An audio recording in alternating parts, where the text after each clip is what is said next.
It's 2026, it's June, and I'm excited because Who Knew It with Matt Stewart is celebrating 200 episodes with a big live show here in Melbourne, Matt. Yeah, at the Basement Comedy Club here in Melbourne, and it's a full 75-minute show. Oh, wow. Maybe the longest we've done, with guests Dave Warnicky, That's me. Jess Perkins, That's me. Mish, Big Wet Wittrup, and one more to be announced. Who could it be? Whoa. And we are also coming with Do Go On to Canada. Oh, Canada, etc. I still don't fully believe this is real. I'm so excited. It You'll is real. believe it when we touch down. And David is like, if this is like one of your fucking pranks.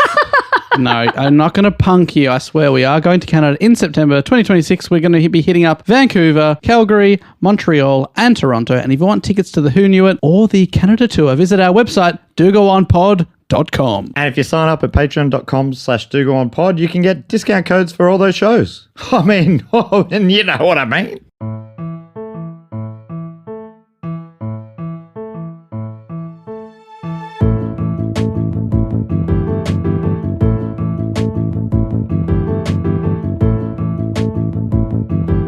Hello and welcome to another episode of Do Go On. My name is Dave Warnicky, and as always, I'm here with Jess Perkins and Matt Stewart. Whoa. So good to be here, Dave, with you, and Jess with you. And I just noticed how Dave did the Melbourne accent thing where we changed A's and E's. You said es instead of as. I love it. I love culture. So it's good to be here, and I will be critiquing every pronunciation you say today, but you're not allowed to do it back. And Bali, is there... when did I say... what's the context? As always. as always. And as always. Was that right? Yeah. But no, I'm not saying it's wrong. Having a different accent's not wrong. Well, there are right ones and there are wrong ones. And you like to do a lot of wrong ones. And I have a feeling today's episode might include a lot of wrong Yeah, I ones. just did see me try to look up pronunciations before. I'm But excited. I panicked and I shut down the window, so I don't know. We're winging it. I'm winging it. Yep. That's okay.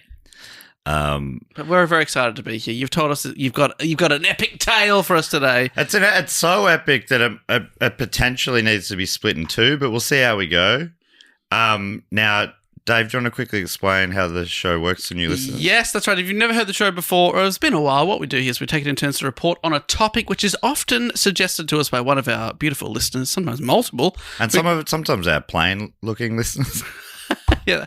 There's none of those. That was a That's joke. why it's funny. That was a joke. If you're Yes. listening to this, you're a hottie. Yeah. Well done. No You made matter the what cut. you Yeah, look like. congrats. But also you were, like, objectively- objectively. Yeah. Yeah. It's just, yeah, it's one of those weird things. It just always works out that way. Yeah. And we go away, do a bit of research, bring the report back to the group, and basically tell them a little story. Jess and I are going to listen politely. We never interrupt with dog shit riffs. That is our gold star guarantee. Little joke there as well. And yeah, we always get onto the topic with a question. I'm doing the topic this week. So I'm going to ask a question. By the way, this was voted on by the Patreon listeners. If you want to be one of those, you can sign up at patreon.com/dogoonpod. Of the 5 topics, you could vote for as many as you like, but over 45% wanted this one. Oh. All right, here is my question. Fill in the blank.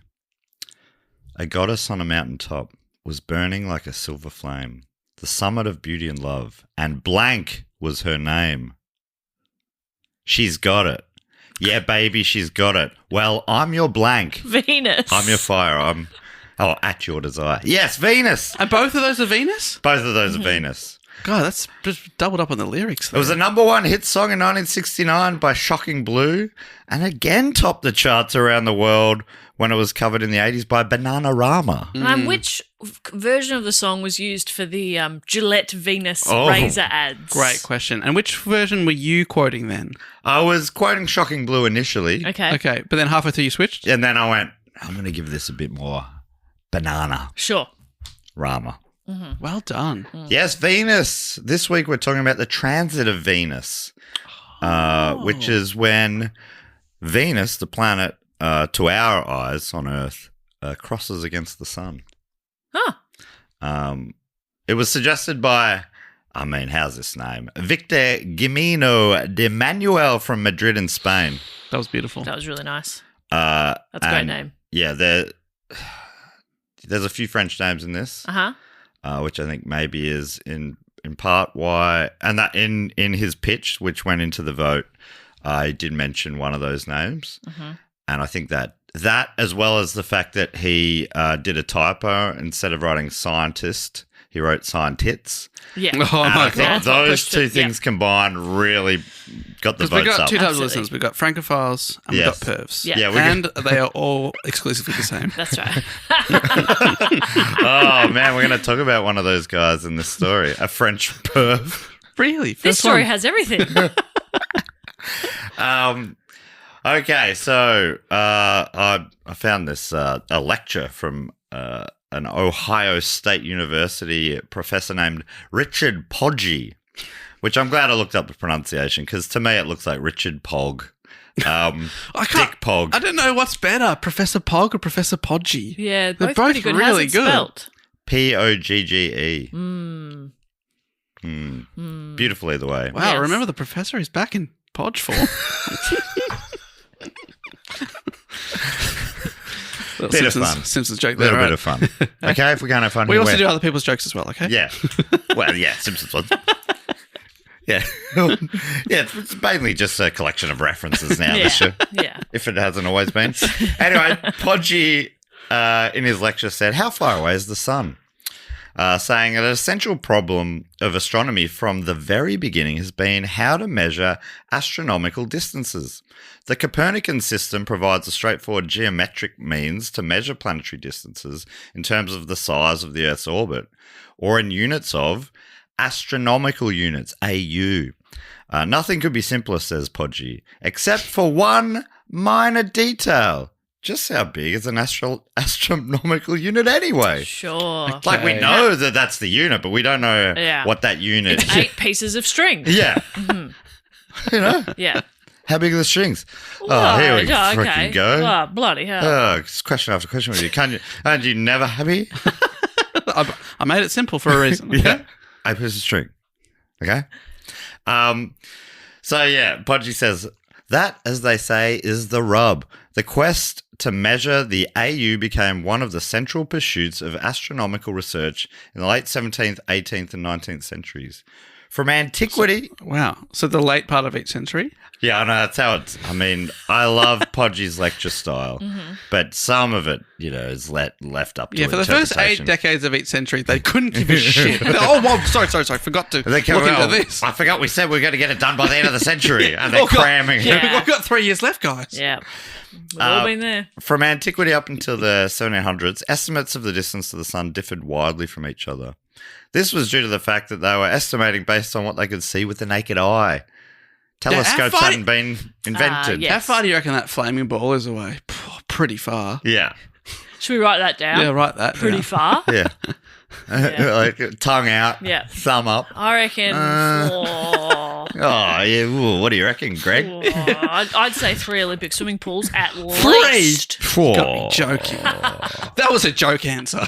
If I could fly, I could swim there easy. If you know what I mean. I agree. So yeah, well, I mean, do either of you know how far away the sun is? Well, is the problem that it constantly changes? No, Is it always the same distance? I reckon. probably not. No, right? So Don't we maybe like it's not it constantly rotates changing. Yeah. not in a perfect circle? Yeah, it's an ellipse. Yeah. Like, the Earth isn't perfectly round. That's true. Brutal. Yeah, It's almost like a footy. yeah, slightly Like a flat because disc. of gravity and whatnot. We're not the right people to be We're having this all conversation. sweating. Where is Professor Podgy? Also, like, He was unavailable. we're 3 comedians. Yeah. Yeah, I don't okay. even like using that title for myself. Let's take a guess. How far do you reckon? Yes. Do you want it in kilometers? kilometers, please. Because I think the moon's about 300,000, 350,000, something like that. Are you pretty happy Dave went first here? Because I would not have known where to begin. Same. I would be like, So it's a lot Australian- further. That's a fucking ages. I know that. I would have gone like, I don't know, 1,000? Yeah. No? It's not like 100 high or low. Closest to that going over, right? Am I hot? Hot like the sun. 4 million or 1,000? It's one of the two. I reckon it's something like 4 million. Well, that's not a bad. Wow. That feels too big. 4 million kilometers away. Yeah, but like the moon. I've put in a little spot here to record your guesses. Okay. Oh, great. So I didn't even have to prompt Dave. Let me have a guess. I see. He knows you. What But I did you don't know say? the answer. 400. Well, it's 300,000 to the moon, and it's a lot further, though. We are the third rock from the sun, I guess. I learned that from John Lithgow as well. Yeah, what a And good- of Jason Conn-Levitt and Fred Stewart and the course. gang. Of course. I learnt it from a song on a encyclopedia game. Oh, great. All right. Yeah. Is that where you learnt the periodic table song as well? Probably. Yeah. Yep. And also how to spell Mississippi. For new listeners, Jess is the scientist of the gang. Yeah. I think of us as a gang, by the way, as well. It's got to be over 1 million. Okay. So you're going to say 1 million plus. No, we've got to be more. Okay. Put it down for 2. 2 Give mil? me 2. Okay, 2 million you've kilometres. halved your guess Yeah. of 4 million. Yeah, this is how I work. I work back. He's So that would be always revising. That's Yeah. science. I'm going to say 3 million. 3 million. Just because then if he's right at 4 million, I win. It's not 4 million. Fuck, I'm going to look like an idiot. But it's so big out there. Yeah, that's true, actually. It's It so is big, really out there. big out there. Oh, hang on. It's going to take 8 minutes for the sun's rays to get here. And that's travelling at the speed of light. Is that right? Hang on, he's doing some math here. Is that right, Matt? I'm not saying anything because I have no fucking idea. But that's travelling at like... Don't, Dave, the more questions you ask, the more credibility I lose as I'm Yeah, about to tell the this worse it's gonna scientific get. story, okay? 10 million. 10 million. Okay, Jess, what are you doing? I'm sticking at 3. All right. Close to that going over 1. 1K. 1 kilometre. No, put me down for 10. All right, so in the I'll tell you the measurement in a second, but let's go back to the 3rd century BCE when this guy Aristarchus of Samos, haven't looked up many pronunciations, I'll tell you that. Yeah, I'll warn you that. Wing it. Suggested the sun was about 20 times further from the Earth than the moon was.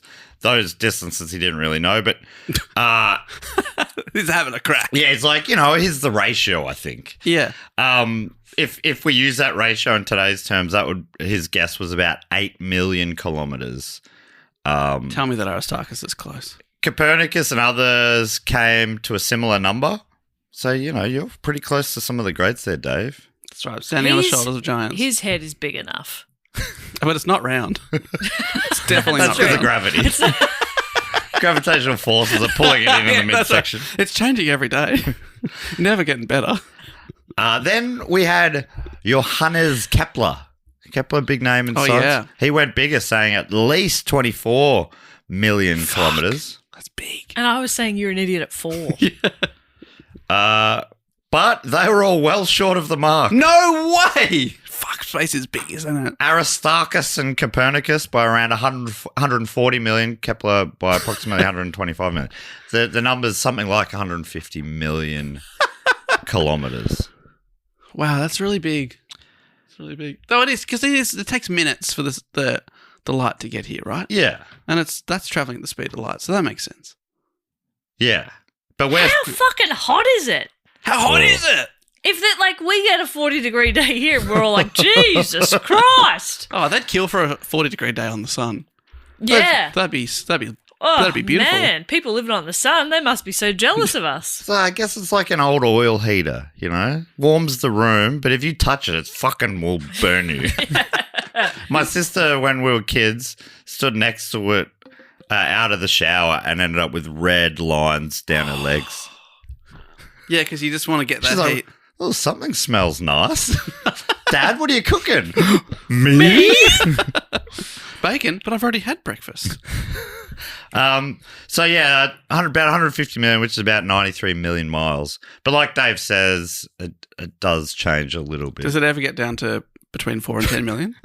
If you round down Yeah, to 4 or 10 million. You know that time of the year when you're really close to the sun? Yeah. Yeah, I do know that time of the year. Yeah. It's when English people start to die. They get too close. So, yeah, Jess and Dave, I'm sorry to say you were a way off. And but also, you didn't have telescopes. No, You're not scientists, No. Yep. technically. I don't care. You don't care. So that's a factor as well. But I did say, as soon as I said you're an idiot at 4 million, I was like, I'll look the fool here. Like, of the two of us, who's going to look like an idiot? Well, I'd like to refer to my quote when I said it's got to be at least 1 million. And that is correct. He was So I was not going to wrong, say, he was not wrong. if you locked that in, I would have had to have given you the point.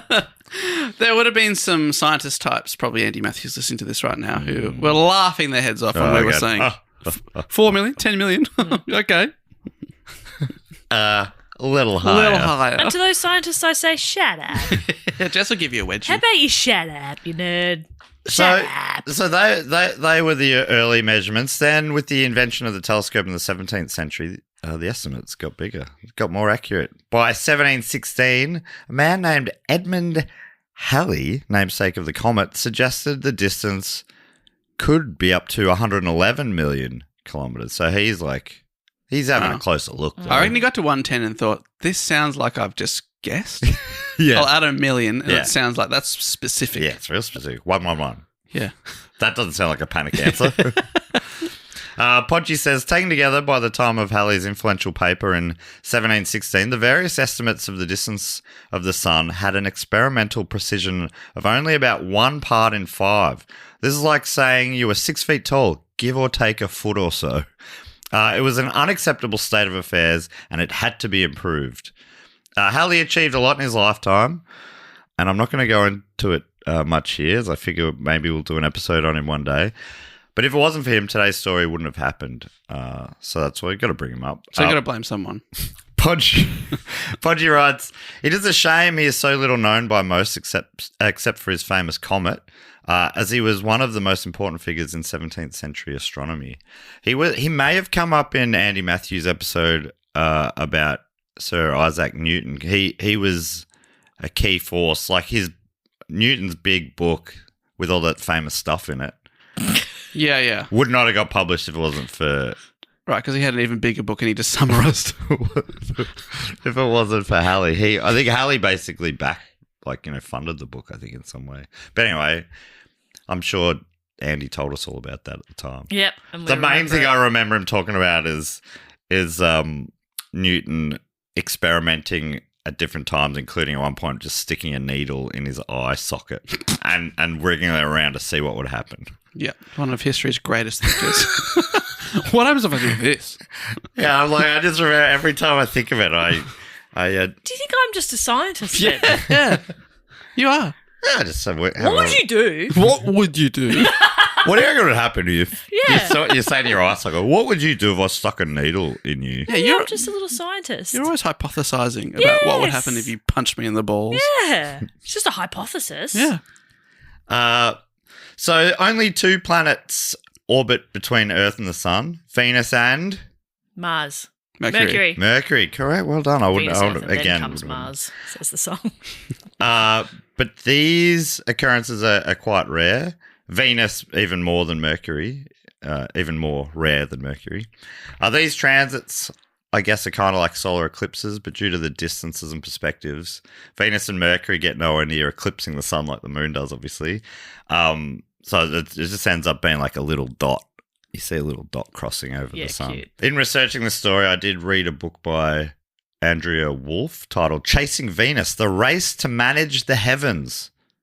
Well, that's not what it's called at all. Oh, I was going to say it's a good title. That's a great title. Why have I written it? Now you're going to tell us the real title and it'll sound shit in comparison. Yeah. Chasing Venus, The Race to Measure the Heavens.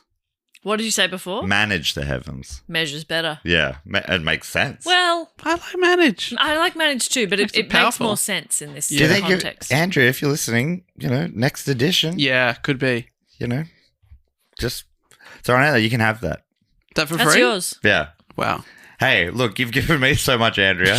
I mean, I bought the book, so I think it's fair's fair. But I do recommend it if anyone. Obviously, I'm going to talk about all this stuff a lot, but she talks about it even more. Yeah.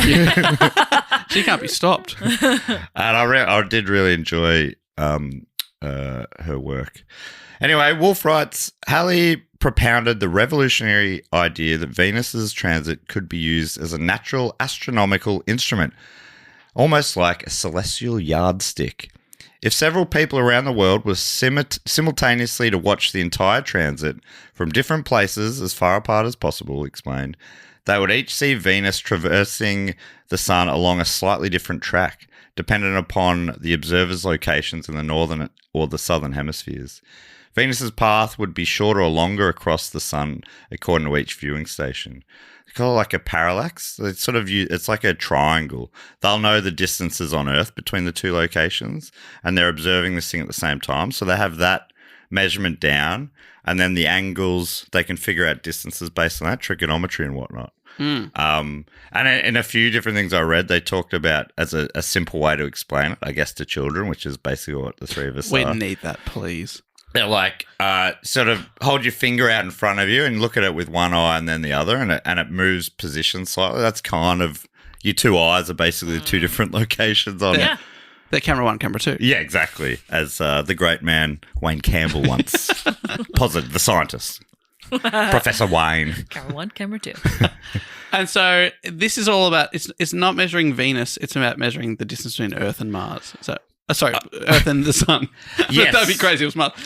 But that's the aim of the whole experiment, is to once and for all work out how far they're trying to, the sun that's is away. right. And then basically how far away everything is. They'll start, like, once they have this unit, they know how much the 8 pieces of string, what their length is. Okay. They'll be out, like, they already know some ratios and stuff, but they don't know exact distances. Mm-hmm. Yeah, right. But this would be, like she says, the yardstick for And everything really else. unlock a whole thing. It's like they've got a somewhat of a map of the universe, but they don't have the little key in the corner of the map that tells you, or the scale. Yeah, gotcha. Anyway, back to Wulf.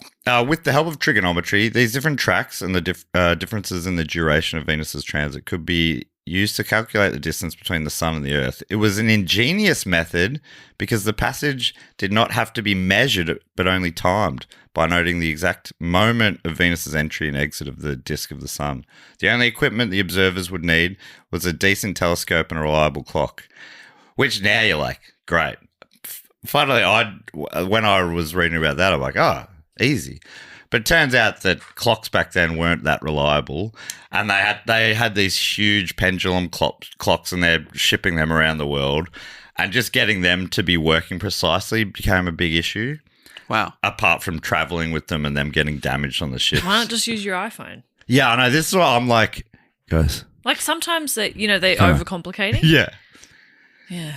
Just use your iPhone. Why don't everyone clap at the same time? Oh, true. And then you can when you sync hear it the up. clap, that's it. Yeah, why don't they get a Zoom going? Yes. Make sure you got pretty good Wi-Fi because you don't want too much of a lag. Yeah. God, it's so annoying when you're on Zoom and it's It's lagging all the time. Yeah. I think Halley felt that big time. Yeah. So anyway, I think this is all a bit science heavy early, perhaps, or it felt like it to me. I'm in. I'm following. You're following enough. Yeah, That's a good. Honestly, okay, I was being a smartass then, but I am honestly following enough, and that feels like a pretty good litmus test. That if I'm following, we're okay. Because I've just noted here that you don't really need to understand all that stuff. You just know that they need to measure when Venus is crossing the sun, and that's going to open up all these answers for them. Then they're going to go back and calculate, do a lot of calculations, collate all their numbers and whatnot. The main thing, is just to know that. But they're also in completely different parts of the world, so time zones are different also, is what I'm now thinking. Oh, yeah. So something they're doing, they're sort of basically the idea is to pair up northern and southern places with the lines of longitude. So that's another thing. When they get to their location, they have to figure out the exact location in longitude, and which is also very hard to do back then. They had to do it based on if they had the exact time on their clocks, which was very hard to do. So instead, they had to work back off celestial events that they knew were scheduled. Yeah, all right. Well, I know coming up that this planet or this star is going to be doing this thing, so now I can figure out exactly based on that. So it was all it was complicated. Wow. So then they couldn't just rock up on the day, go, yep, there it is, 9:22. It's in there now. Done. Took about 7 seconds. Yeah, but it's like It's got to be the exact spot, so they rock up. It's a public toilet. Someone's in there. Please, I need to get in the window. It's the only way for me to see it. Hurry up. Climbing up onto the roof. Yeah. Yeah. It's a public toilet. Oh, what are the odds? The person's I'm normally looking for these. They're nowhere. Sorry, I had a big night. I've got a tiny bladder, as you know. He's going on to his assistant. As you know. As you're aware. I mean, I don't have to tell you twice. But there's quite an irony here that now there is a public toilet where I don't want one there to be. I'm sure I'll want there to be one in about 15 minutes, but right now I'm furious. So the problem for Halley, he figured all this out. He's like, I know that, and he figured out as well, he'd seen Mercury, he'd tracked it from St.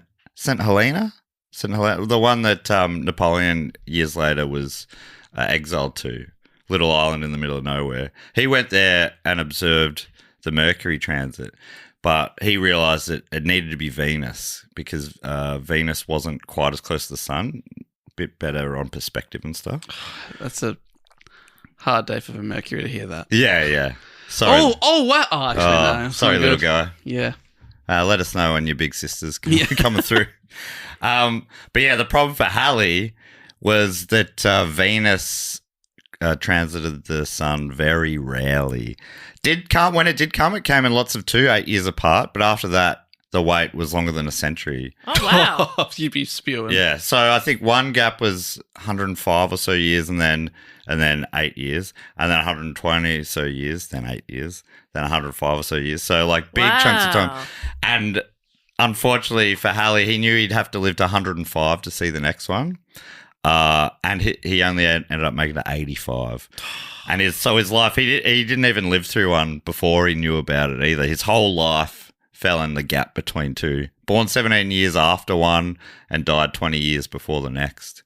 But he didn't let this unfortunate timing stop him from formulating a detailed plan for how the next pair of transits in 1761 and 1769 should be observed and recorded to best figure out the distance from Earth to the Sun. He put together this big paper basically as a gift to the next generation saying, this is how I'd go about it. Wow. Which is, kind of sweet. It's like, I don't know if it's still like that in science, but it feels like a real, hey, this is for the greater good. Maybe I'm looking at rose-colored glasses to back in the 18th century, back when... The good old days. Back when science was great. When science was science. Yeah. It wasn't all, I'm patenting that and you can't have it. I know you might need this to save your life, but give me $1 million. How about that? Then we'll talk. Yeah. Okay, what's your life worth? Well, not that much. Fucking hell, mate. I think my life's worth $1 million. Thanks for overestimating me, but... All right, what do you got? God, I was thinking more like, $8? Yeah. Well, you better move to a country with socialised healthcare, my friend, and hope that the government bail you out. Okay? You happy to spend everyone's money on your life? Yes. Well, I'm so confused right now.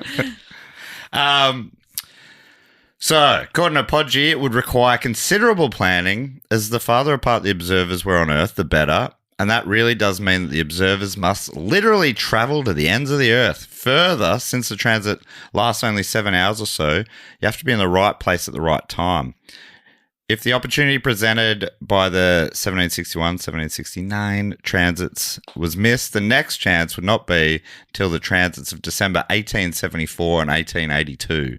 So it's like...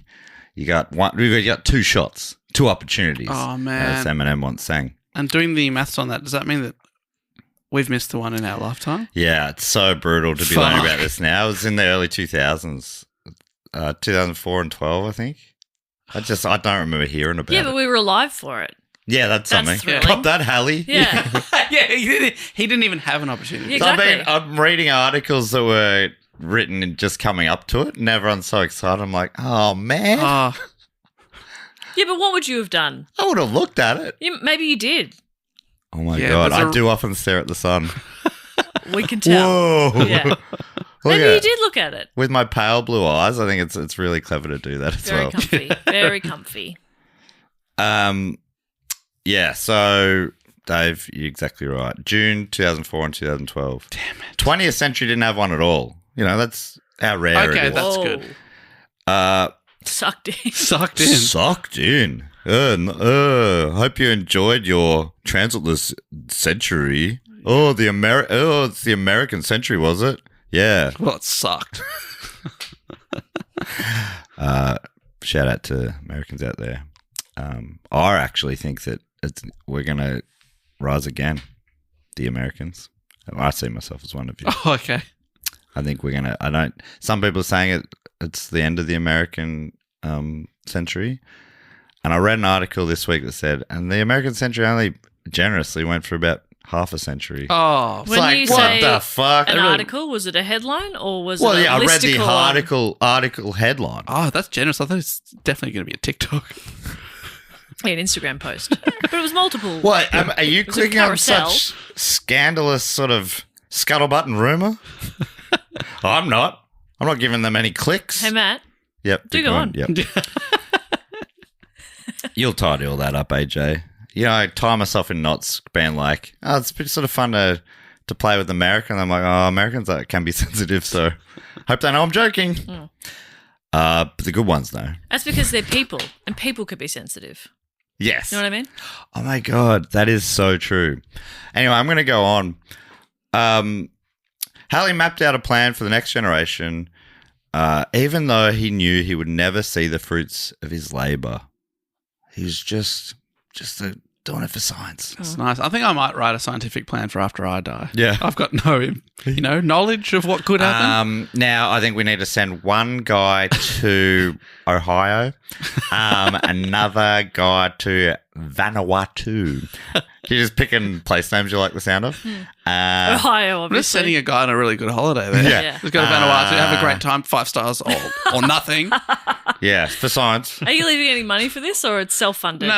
Okay. But Again, it's I'm for spending the science. government's money. It's for science. So, Who's the guy? So it could be anyone. Oh, but a letter should arrive for one random person, Oh, yeah. Harry Potter style. And you'd be like, He wasn't random. it was. It His was, parents were wizards. It No, seemed random. it was all a mystery. It was all made up.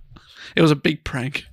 It's a good one. It was, That's a great original story anyway. A chosen guy going on to... I know, like, in the end, those stories like, this is what it was foretold. And then it happens that way. You're like, that's yeah, a I guess they told us all along that he was going to... it's a bit dull. Oh, yeah, I guess we knew from the beginning what was Wow, going to happen. what, 7 movies? Yeah. They told me. I guess you're wondering how I got here. Killing the bad guy. Oh, I don't know why I was wondering that. You told me. Anyway, so Halley dies in 1742, meaning someone else had to take charge of the project, and that person was a Frenchman named Joseph Nicolas Delisle. And like I said before, fair warning, plenty of French names coming up, and scientists. So what are we going to call this guy? Delisle. Delisle. Perfect. Delisle. Delisley. I'm going to go for Delisley. Delicious. I'm going to go for delicious. Wait, is he delicious though? Oh, I don't know. He's at this point he's like at the point of the transit he's like in his 70s, and I know you love a silver fox. I sure do. I mean, I really think they should have handed the baton onto a younger person. Well, he did a lot of prep. That's ageist. It did a lot of prep in the build up. Okay. He was more like he was Charlie of Charlie's Angels. He wasn't going out on the things. He was sending people He was out. sitting on the yacht. That Yeah. was a fantastic analogy. Yeah, Thank you. well done. He was Charlie of Charlie's Angels. Yes. I thought he was going to go Chocolate Factory, and I was like, I don't think that of Charlie's Angels. Yep, that makes sense. He's delegating. Yeah, He's yeah, managing. exactly. Yeah. So the person to coordinate this huge task needed to have a very particular set of skills acquired over a long career, and Delisle, delicious, had those skills. Well done. Wulf describes him as so tenacious, persistent, and determined that he would... Persistent. Oh my God, he's got such persistence. This guy Baby, is so you've got it. persistent. And determination that he would be able to unite competitive astronomers and even warring nations. And as an obsessive man with little time for anything other than the pursuit of science, he dedicated his life to the stars. This is the guy.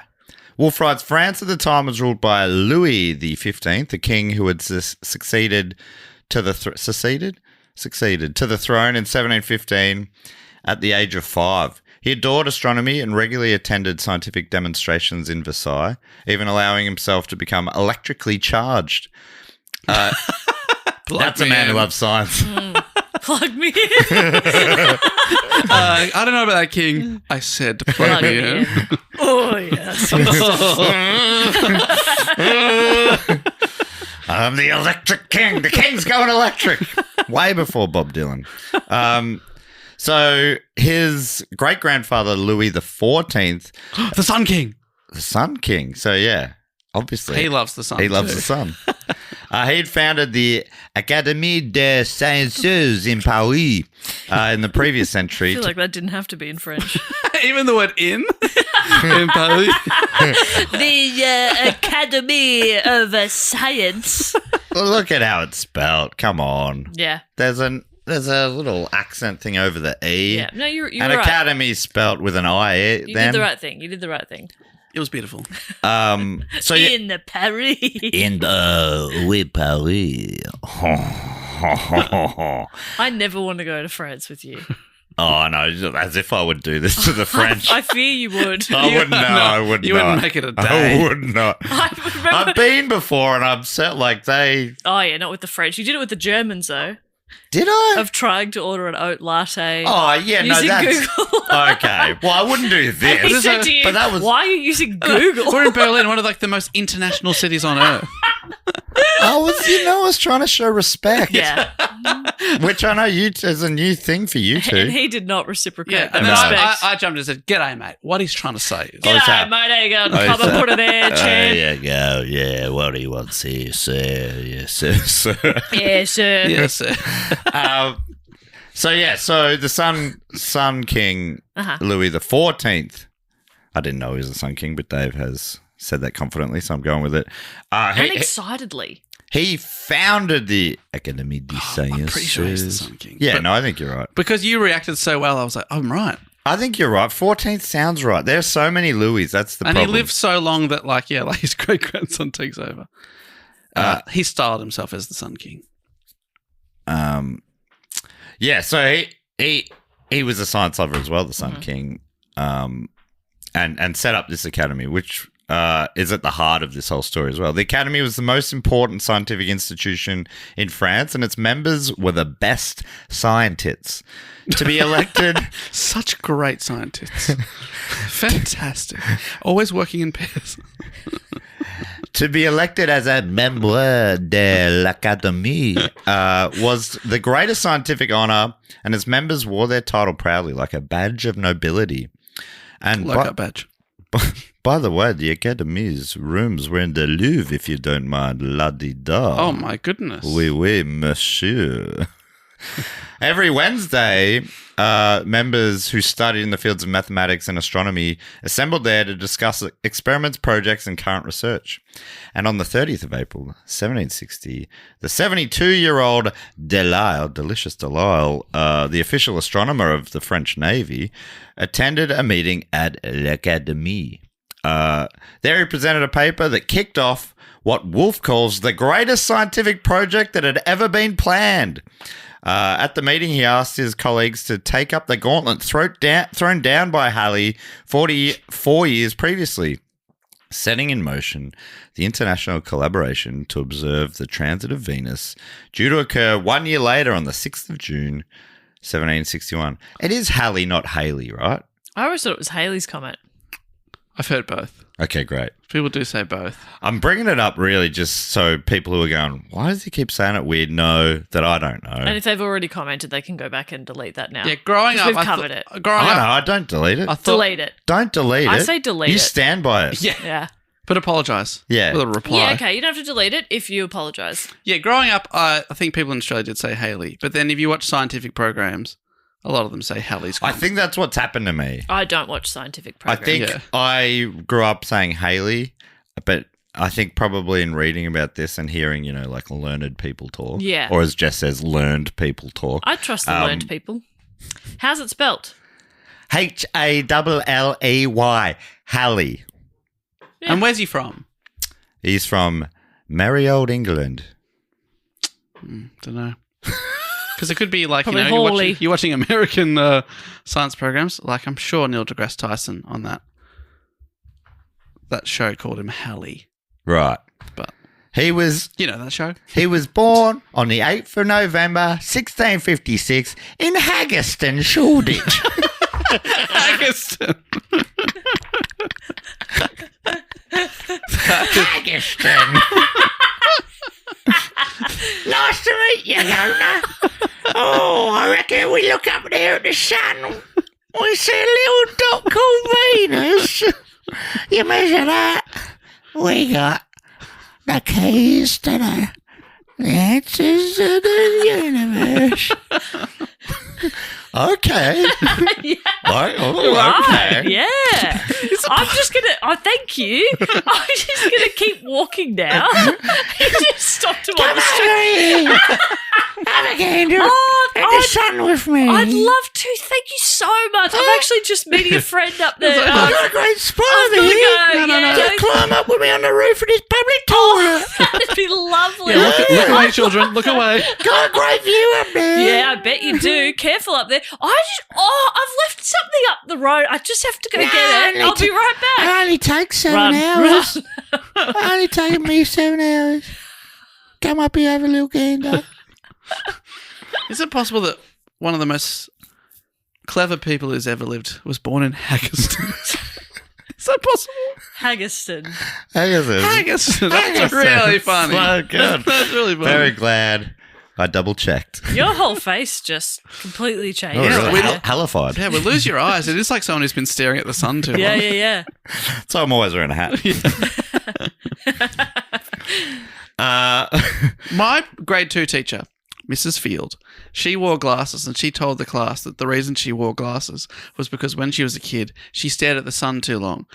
And years later, I worked out that was just a way to dissuade us from staring at the sun. But for ages, I thought anyone who had glasses had stared too long at I the think sun. those things are so tricky because they're great ways of short-term making a kid do something. Never look at the sun. But so often, I think nearly every adult has stories where they're like, realize as an adult that a thing they were told as a kid is yeah. obviously nonsense. she just didn't have great vision.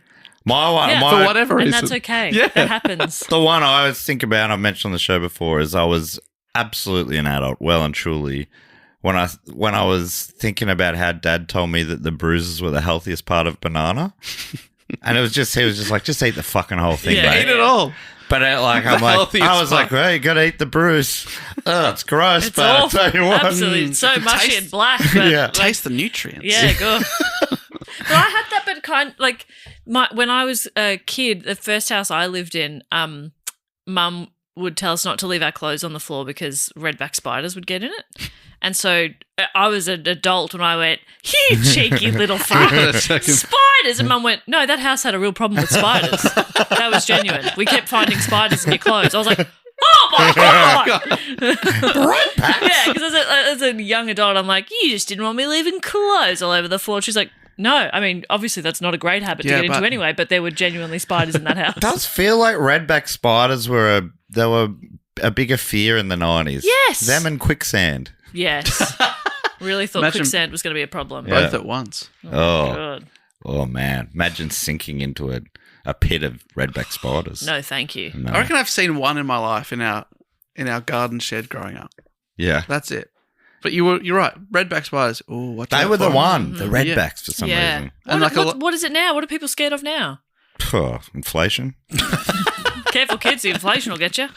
Don't leave your clothes on the floor. That'll kill you. Oh, another myth.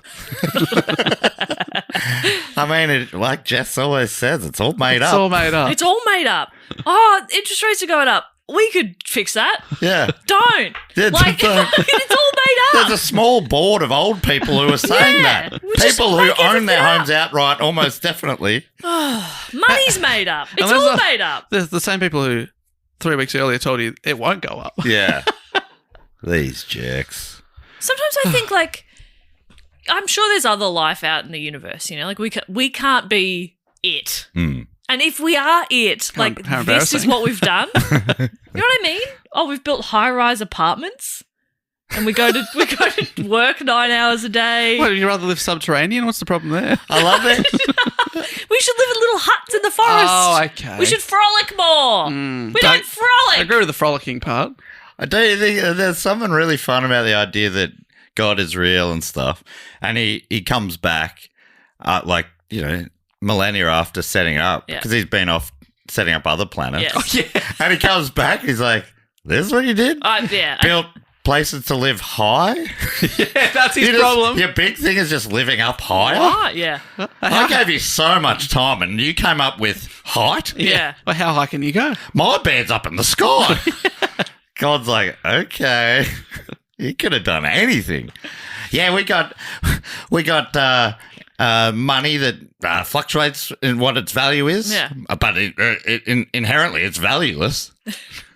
Okay. Cool. What about all these cute little streams I gave you to frolic in? No? Okay. Oh yeah, we've polluted those. I can't think about it for too long. It hurts my brain. Please go on. So, in the years leading up, so Delisle's working on this for a while. Halley he dies 20 years before it, so he's doing a lot of prep. He's building up, more info. He's redoing Halley's calculations, improving on them in some cases. How dare he? It must have felt a little sacrilegious, but I think scientists like to do that as well. They go, pretty good, but I'll do it a little better. Yeah. Otherwise, I'm just some guy who's, what's your talent? Oh, I'm reading a thing that already exists and delegating. It's called book cheat. So,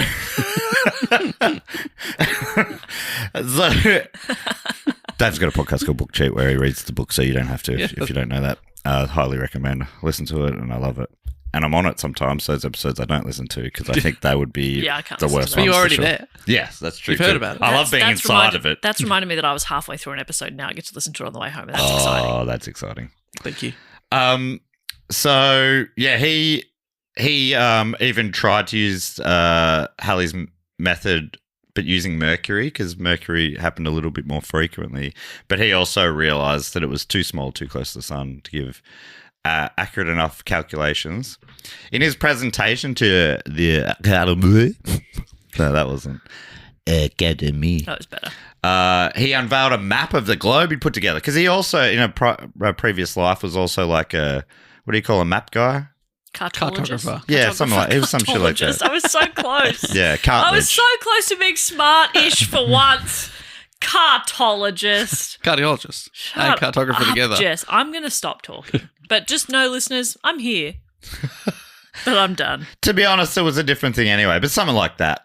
So he put together a map. He unveiled it at the meeting, which he called the Mappe Monde, which had different coloured zones to show where the transit could be seen. So does that just mean map of the world? Oh, World map. is that what I mean? You're telling me. You know French. I call this map of the world a map of the world. Is monde the world? Yeah. That's so funny. I'm like, I love it. Love it. Beautiful. It's just, yeah, Wulf's just like, or whoever. I think it was written that way a few times. Like, yeah, this is why this one word are you translating from, not translating to from French. Anyway, yeah, in the map, had different coloured zones show where the transit could be seen. Wulf writes, in the blue zones, observers would only be able to see Venus entering the sun. In the parts of the world that were coloured yellow, only the exit would be visible, and in the red area, the entire transit could be seen. Obviously, the entire transit was ideal, but they figured out, Delisle figured out a way that even just seeing one part or the other, when combined with someone else, would make those that data still valuable. Right. This presentation was part of a larger recruitment campaign.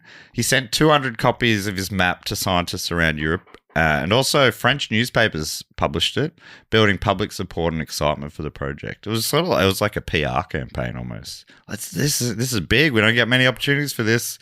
Let's all get on board because he needs funding.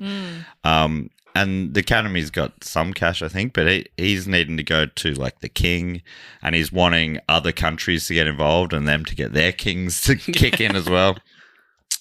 And they're sort of saying like, and it was successful. He got it to the point where, the British, the Royal Society, they're like, this is important. This is like for the pride of our nation. We need to be involved in this. We need to be at the forefront of it. And it sort of worked in that way.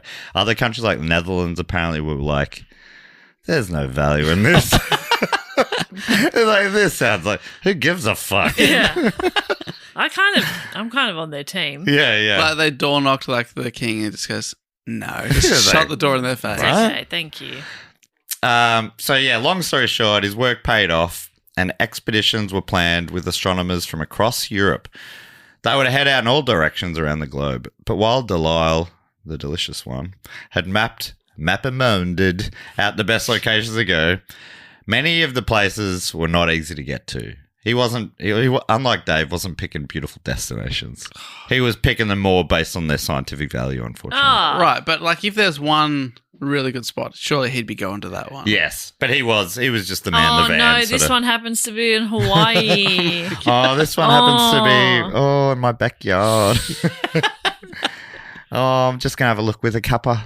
Oh. Yeah, it is. Love. There it is. You see that? You see that? Beautiful. Can you note down the time, love? Look at that speck. Have a look at that speck up there. Look at it. Gorgeous.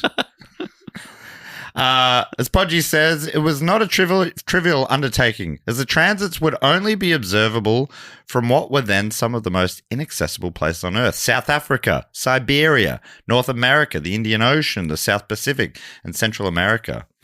And you couldn't just jump on a jumbo jet to get there. No, sorry. You had to get a good old-fashioned old ship. Admittedly, the ships probably new at the time. And you had to hit the high seas. And apart from the very real threats of scurvy, disease, that's a high sea. It wasn't a high sea, but That was a spot on. I didn't know you did perfect pitch. it was a yeah. It could be AC. DC. I think that was a C.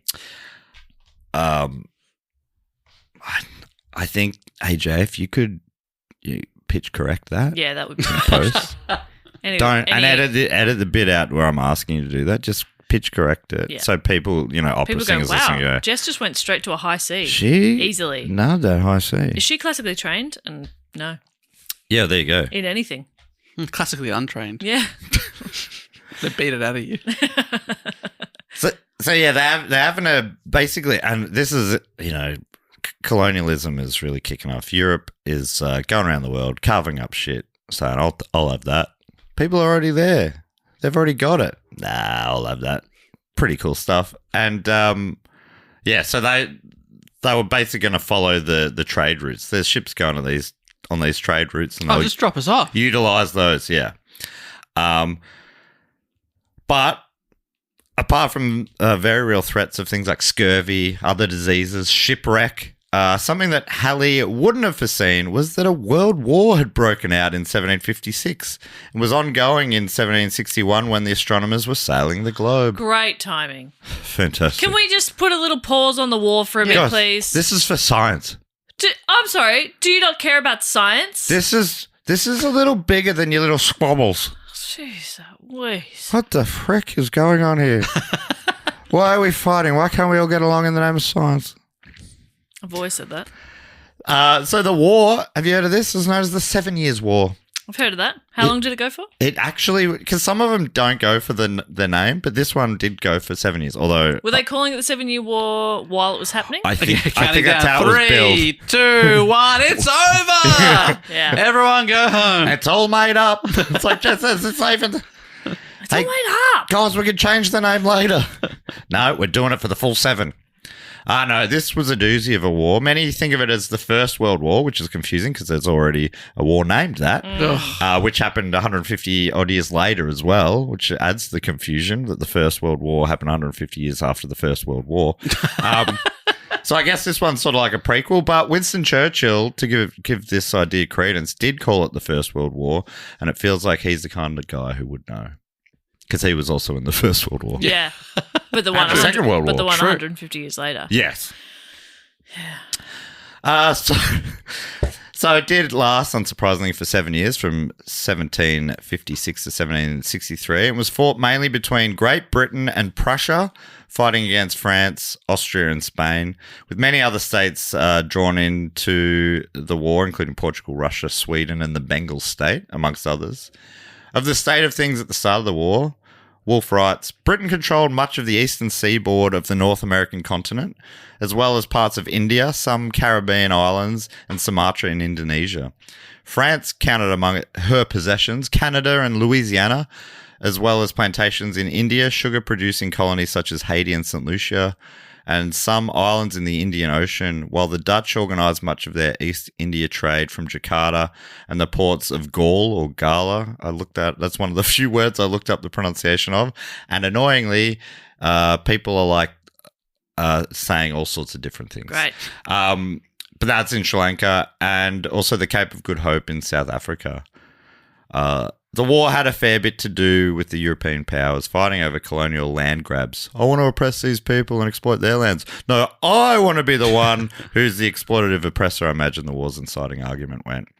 Wulf writes, not only political power was at stake, but also trading and commercial ventures. Possession of the North American colonies of India, the slave trade in West Africa, and the valuable sugar-producing islands of the West Indies. Super grim stuff. You're like, hey, what's this noble war about? Oh, who controls the slave trade? Guys, could you stop and think for a second? Yeah. What are you doing with your lives? We got Halley over here donating scientific work to the next generation for the greater good while you're doing this fucking shit? Grow up. Grow up. It's embarrassing. It's so embarrassing. This is just me behind Matt. Just popping up every now and then. Yeah, what he said. Grow up. You guys, think already. Jeez. For the New York Times, Charles Royster writes, North Americans associate the 7-Year War primarily with the British conquest of Canada, though it formally lasted from 1756 until 1763. You like this, Jess. The war's first shots were actually fired in the spring of 1754. So it's kind of a 9-year war if you count that. Fuck up. Shut up. And these shots were It's all made up. These shots were fired between French troops asserting their country's claim on to the Ohio Valley, but Virginians commanded by a 20-year-old with the name you might know, George Washington. Never heard of him. Which is hectic in itself. But anyway, again, this is just a little glimpse into a story that probably deserves its own episode. But yeah, I think it's just worth knowing that there is a major war going on in the background as these hapless scientists are trying to travel to places they've never been before. Take a massive grandfather clock across the ocean. Exactly. And a clock mechanic. Guys, please. What do you think of the clock? Stop bombing this ship. It's got a big old clock on it. Oppress those people, murder those people, but think of the clock. For science. I briefly considered making this episode an absolute epic, including a longer breakdown of the war and Edmond Halley's life. I don't know, I'm sorry to get Hillary involved there. But I heard Jess's voice in my head telling me to pump the brakes. Anyway, it's so funny that it ended up being quite long anyway. But imagine if... It could have been longer. I mean, I haven't really got to the story yet, and I was thinking about getting deeper into the war and Halley's... I was going to do like a full Halley biography, and luckily I'm glad I went back and at least said his place of birth. Well, we're all glad for that. And where was that again? Haggerston. I'm sure that's how they pronounce it. It's probably the poshest place in the world. So don't worry, I'm not going into too many details about that sort of stuff. And by the way, I've had to trim out lots of stuff from the actual story because there are so many mini stories of guys traveling around the world. Across the earth. Each individual story is epic. And I'm just going to tell you a few of them because we would be here for about 7 hours, the time it would take to watch the transit. Like we were immersed in the studio and we've missed the entire transit. Yeah. Oh, Fuck. So, yeah, we've got tens, if not hundreds of astronomers preparing to travel near and far. But it wasn't just a matter of rocking up on the day, as Podgy says. The astronomers sent out had to be the best in their profession and very well equipped to make the necessary observations. The observer was required to get to the observing station well in advance of the transit, prepare the observing site, in some cases build observatories, set up their equipment, and work hard to measure their precise position before and after the 7 hours of the Venus transit. Since travel times were measured in months and years in this age, this meant observing runs that were to last years in many cases. Oh, my God. Podgy continues, despite these difficulties, the importance of measuring the distance from the Earth to the Sun was such that for the first time in recorded history, astronomers from all over the world collaborated in an international project to measure an astronomical event. By modern standards, the scale of the enterprise can be compared to the space program. It required capital outlays from governments, the cooperation of civilian and military authorities, and a few brave adventurers willing to travel far and risk life and limb for a common scientific goal. At this point, we think you're doing a history of the space program as well. Just to get it in there. Yeah. So let me tell you about that now. To give you a context. Interestingly, many of the astronomers were English or French, but as I mentioned before, these countries were at war with each other. Huh. But despite their mother countries being at each other's throats, the astronomers were given letters from their respective powers that basically said, don't worry about these fellas. They just want to go have a look at a planet for a bit. So just let them do it. Don't worry about them. Or as Podgy puts it, they were given letters of transit and cooperation to pass through enemy lines and shipping lanes unmolested. Spoiler alert, these letters were usually not respected. Interesting. Because it'd be like a pretty, if they were respected, like spies and whatever would just quickly. Oh, yeah, Venus. Yeah, love it. Yeah. I love Venus. Yeah, We're going to look at the sun. We got to go through enemy lines. So, yeah. And can you hold this bomb for a second? I'm also imagining like it's written in English for the English guys, right? But then they're going through French. They're like, I can't read this. I don't know what this says. What did you say? I'm assuming they've probably thought of that, but it'd be very funny if they hadn't. And they write it in real specific, like, local language. Yeah. English. Hibbly bibbly. Hibbly bibbly. Have you seen that clip of, I think, an Italian pop star from maybe the 70s or 80s? Yes. Who had a hit song with just made to sound like American words. But it's gibberish. It's what they thought Americans sound like. How English sounds. And it really does. That's really good. Yeah. That's really Impossible good. to sing along to, but catchy as hell. So what kind of astronomers would you recruit for such a grand adventure? Buff ones? Probably the best. Oh, yeah. Yeah. But buff is a real bonus. Yeah. They'll get you to the top of the pile. Yes. Unfortunately, those two things didn't seem to go hand in hand. Oh. Fair to say that most of them weren't swashbuckling adventurers. Well, they're dweebs. Most of them, yeah, bookish types. Oh. Whose work involved very little adventure. I'm listening. A lot that it was very like a lot of solitude, just a lot of staring at the skies. I love those guys. But you hate solitude. Yeah, you can't be alone. Oh my god. There's this one. Not with my thoughts.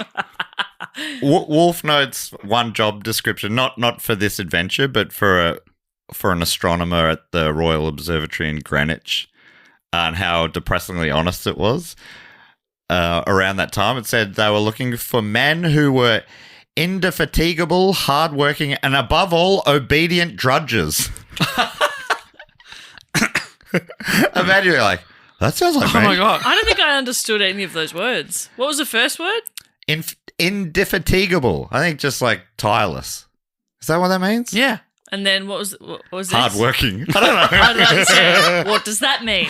Yeah. And above all, obedient drudges. Imagine like waking up one morning and your mum's cut that out of the newspaper. Look, I found a job you probably should apply for. Mum! Oh, come on. Yeah, no, you're right, Mum. I've just woken up in the morning. Oh, it's the afternoon. Yeah. Mum's like, I've got plans for the basement. I can see the gals coming over and playing bridge. Yes, Mum. I guess, Mum. Obedient drudging son. But yeah, these are not exactly characteristics and requirements normally associated with globe-trotting voyages. Yeah, like we're all imagining Indiana Jones here. Yes. But, it's just the half where he's stuck in the classroom. Yes. Not the swashbuckling part. What, the half there's where a- his students have written, like, I love you Yeah, on their on the eyelids. eyelids. Yeah, he is an absolute hunk. I'm doing a primates about that this week with Saran and Marcel. Marcel, he did an episode about it here, but I don't think I was on it. So he did the history of Indiana Jones for a Do Go On episode, and then he was also on Do Go On the Movie Club, where Right. Jess, him and I watched it. Yeah, he's obviously the resident. So I'm going to rewatch it this week, and I think that probably will be coming out tomorrow. I think, but yeah, if Do Go On listeners haven't had too much of a good thing, so they weren't very Indiana Jones like. Oh. I mean, they were wearing the tweed, but Yeah. they weren't wearing the Akubra or whatever that hat was, fedora, I guess. Aussie Not that Indiana either. Jones. Aussie Indiana Jones. Now we're talking. Was it a trilby? What was it? Probably none of those. A flat cap? It's probably that. Was it a snapback? Do you want me to look it up? I'm pretty sure it was a I fedora. think it was a visor. Oh, okay. No. This tennis The one with the green see-through that with like Las Vegas cards. yeah. Fuck, it's a fedora. Sorry. So it's a fedora style hat. I was just going to let it go, but then you're looking it up. I'm like, damn it. But I guess, you know who would correct it? That's good you looked it up because, if I could think of a stereotype of the kind of person who might correct something like that. Actually, it's a fedora, and I should know I'm wearing one right now. I'm trimming my beard on my neck. Is that a stereotype is anyone still living up to that stereotype? I think it got sort of parodied out of existence, I think. Don't you reckon? Yeah. No, there's still some people in their mother's basements. Which it's interesting though, because Indiana Jones, he doesn't seem like a fedora wearing guy. It's a real bad PR campaign for fedoras, isn't it? Right. It's became associated with insufferable people. I know, and all those poor scar people from the 90s and 2000s. Well, ruined yeah. for them too. Yeah. Insufferable, come on. Lovable, fun. Weed Hornets bass player, for instance. I remember him sadly retiring the fedora. I actually did have a fedora in year 8 that I got in Thailand. It was, and it had the black and white check sort of stripe band around it. Yeah. Real scar style. Yeah. Holy shit, we're rolling. Yeah. Oh, yeah. We were rolling. So they were bookish types. Not all of them. There's a couple who were pretty excited for the adventure. Couple of hunks. You got to have a hunk in there. But yeah. Give us something. And that is basically what they're asked to do. And a few of them said later in their diaries and stuff, they were like, we're really honoured to be asked. And it wasn't until just before going, we're like, holy shit, this is pretty dangerous what we're doing. Yeah. And they're like they were so flattered. One guy was like, it was so flattered that it took quite a lot of close friends to be like, I don't think you should do this. Yeah. Before I went, wait, oh yeah, there's a huge war on. Yeah. I'm going to a place that, I've never left Mum's basement before. Maybe I should have gone to the shops by myself first. Yeah. Baby steps. Really throwing myself in the deep end of a war. So, like I say, there are lots and lots of astronomers involved. So I'm just going to take you through some of the highlights / lowlights. The first astronomer, and this is probably the most famous one to be involved. He was the one that I read about first in another book, a Bill Ryerson book. Sorry, Jess. And he only talked about it briefly, and I'm like, what a story. And I got to this halfway through his story, I'm like, I should have just done his story as the episode. I'm now having to sort of be a bit briefer on this, just because I'm like, I've got another few guys I want to talk about. Yeah. Gosh, Should have just made him the episode. Shouldn't have done 30 minutes on the space race. God. I can't edit it What was I out. thinking? Yeah, I know it's like a real sunk cost fallacy thing. I'm like, but I've spent all this time writing all this other stuff. So yeah, the first astronomer to sign up to the project was a former pupil of Delicious Delisle, the magnificently named, get a load of this, haven't looked up the pronunciations. It's a Frenchman named Guillaume Joseph Hyacinthe Jean-Baptiste Le Gentil de la Galaisière. Wow, that's 1, 2, 3, 4, 5, 6, 7, 8, 9, 10 parts to the name. Greedy. Couldn't fit that in a passport. No. yeah. Good luck. Guillaume. Oh, Dave, do you want to... You speak French. Maybe you'd be better. You're fluent in I French. can already tell that the first name's Guillaume. Okay, great. Yeah. Can you read that? It's funny if you can because you're what? About 3 meters from me. Oh, really? Your font is so big. I've zoomed in on it. Did you really? Yeah. Okay. Guillaume Joseph Hyacinthe Jean-Baptiste Le Gentil de la Galaisière. Thank you so much. That is someone who's done 1,000 Days of Duolingo. And I got to tell you, I always skip the exercises where we have to say words out loud. So I just know some words written down and I have no pronunciation. Interesting. Yeah. So, Do you skip them because you'll normally do it when everyone else in your house is asleep? yeah, it's usually 11:55 Yeah, right. and you've got to do it by midnight or Yeah. the streaks breaks. So I'm there going, fucking yep. You're not waking. People are all dreaming in French because of you, because you're just talking. Yeah, for some reason I was dreaming about asking for an apple in France. In France. In France.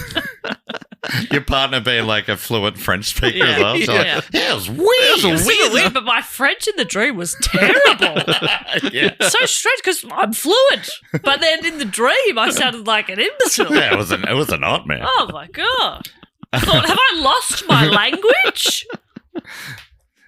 So yeah, what? How did you pronounce the bit that's like le gentil? Well, you say it's a silent L. It looks like le gentil. Yeah, Le Gentil. Or le gentil. So that's what we're going to call him. That's what most people call him. Le gentil. So yeah, le gentil. We got the delicious guy. Now we got the gentle. Le gentil, the gentle. Is he a gentle giant? Is he buff? Nah. Is someone on this episode buff? Is anyone buff? Just tell us now if anyone is buff. The funny thing is That's a no.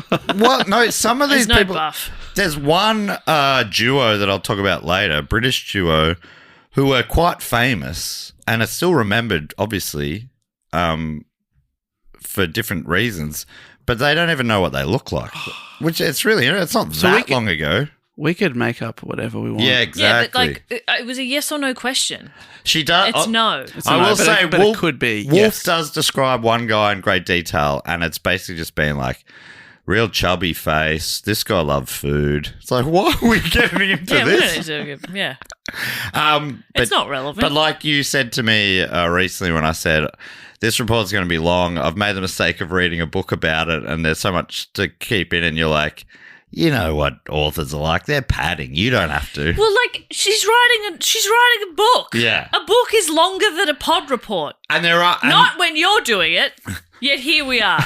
There are some, and there's so much great stuff in the book. She talks about different world leaders at the time, like the Queen of Russia and how she got to the throne and how she was getting involved and all these side stories. I'm like, I'd love to talk about all these, but you can't talk about them Yeah, all. because then at that point you'd just be reading a book out loud. And that probably also exists. Yeah. Yeah. Well, it does. I know. Yeah. It's I think online. Mm-hmm. Le Gentil. How Dave happy with that? That's close enough. Le Gentil was keen as a bean and offered to travel to Pondicherry in China, which was one of the locations where the entire transit would be visible. This was seen as one of the key spots. Right. So he was the first to sign up. So he gets first pick. Yeah, kind of. And yeah, the L'Académie were like, yeah, like this guy, send him here. An ex-pupil of Charlie, the main man, Delicious, Delisle. And so he left France on the 26th of March, 1760, more than a year prior to the transit. So he was the first to go by a long way. And yeah, he just wanted to make sure he was absolutely prepared once he landed. But unfortunately, nothing went right for old mate Le Gentil. As the French were at war with the British, his French ship was constantly having to escape British naval ships. He was really like zigzagging his way. It was not a direct route at all. Like there's multiple times, and in the book they go into it like the British were closing in on him. They were gone, and then they just got away. At one point, it looked like they were going to be sandwiched, and the British had their cannons either side, and they were just going to be like sitting ducks. But all of a sudden, the weather sort of swept in, and Le Gentil later wrote, "The fog seemed to have been made for us. Like the fog sort of covered over, and they just slipped away into it. Whoa! Just like saving the day. Thank you, weather. Am I right? I've never said that in my life. Thank you, weather. I've never thanked the weather. Oh and my I God, should. you live in the home of weather, Melbourne. Yes. But you've probably... And that's why I take it for granted. Yeah, you do. It's a bit like you never thank your mum growing up. That's You know what I mean? But you should. But you You should. should. Anyone growing up out there, thank you, Mum. Thank your mum. Thank him for us. Yep. Thank my mum if you run into her in the street. She'd love that. She'd hate that. Really? Oh, yeah. So, all right. Well, I've made a few mistakes recently. I'm going to have to give Annie a the call. thing is you keep going to her house specifically. I said if you happen to bump into her. Oh, okay. Stop turning up Did on she her like doorstep. the flowers? She loved them, yes. Yeah, and the and the little nightie I got her. Silk. It's very fancy. Did she like it? Nah, I regretted it. Sort of. Mainly because of the way you're looking at me now. Like your father. Are you thinking about that now? Do I have to call him daddy? No. I am actually regretting this. And geez, you are just leaving me to it, aren't you? Which is cruel to both of us, I think, because I'm still talking. You could have cut me off ages ago. It doesn't work when I do cut you off. I try to get you back on track and then you go, yeah, so I wanted to talk about 8 other things and I'll tell you a little bit about them now. Your mum. And now, let's start with the eyes. Sorry, Annie, if you're listening. I respect you, and this is only meant as a parody of people who are gross. I'm certainly not filthy like that myself. So, yes, as well as the whole war thing that was making the journey perilous, Le Gentil also suffered from severe seasickness. I don't know if you relate to this, Jess. He wrote that death would be a relief. That's how bad he was feeling. Man, that sucks. That tracks. But he always sort of kept it positive. In a letter to the Académie, Le Gentil downplayed his troublesome voyage, calling it, quote, the nicest and happiest, and reporting, how's this for positive spin, reporting that they had only lost one man to sickness and one passenger who threw himself overboard. Only one? Only one. So That's not bad. Only a couple of deaths. That's not bad. Pretty good. Yeah. People die at home as well, you know? Yeah. So- Rarely from throwing themselves overboard. Yeah. But they would if they could. Yeah. So... Yeah, the people throwing themselves overboard just landing in their front you garden. think, oh, crap. Oh, no, I'm in the roses again.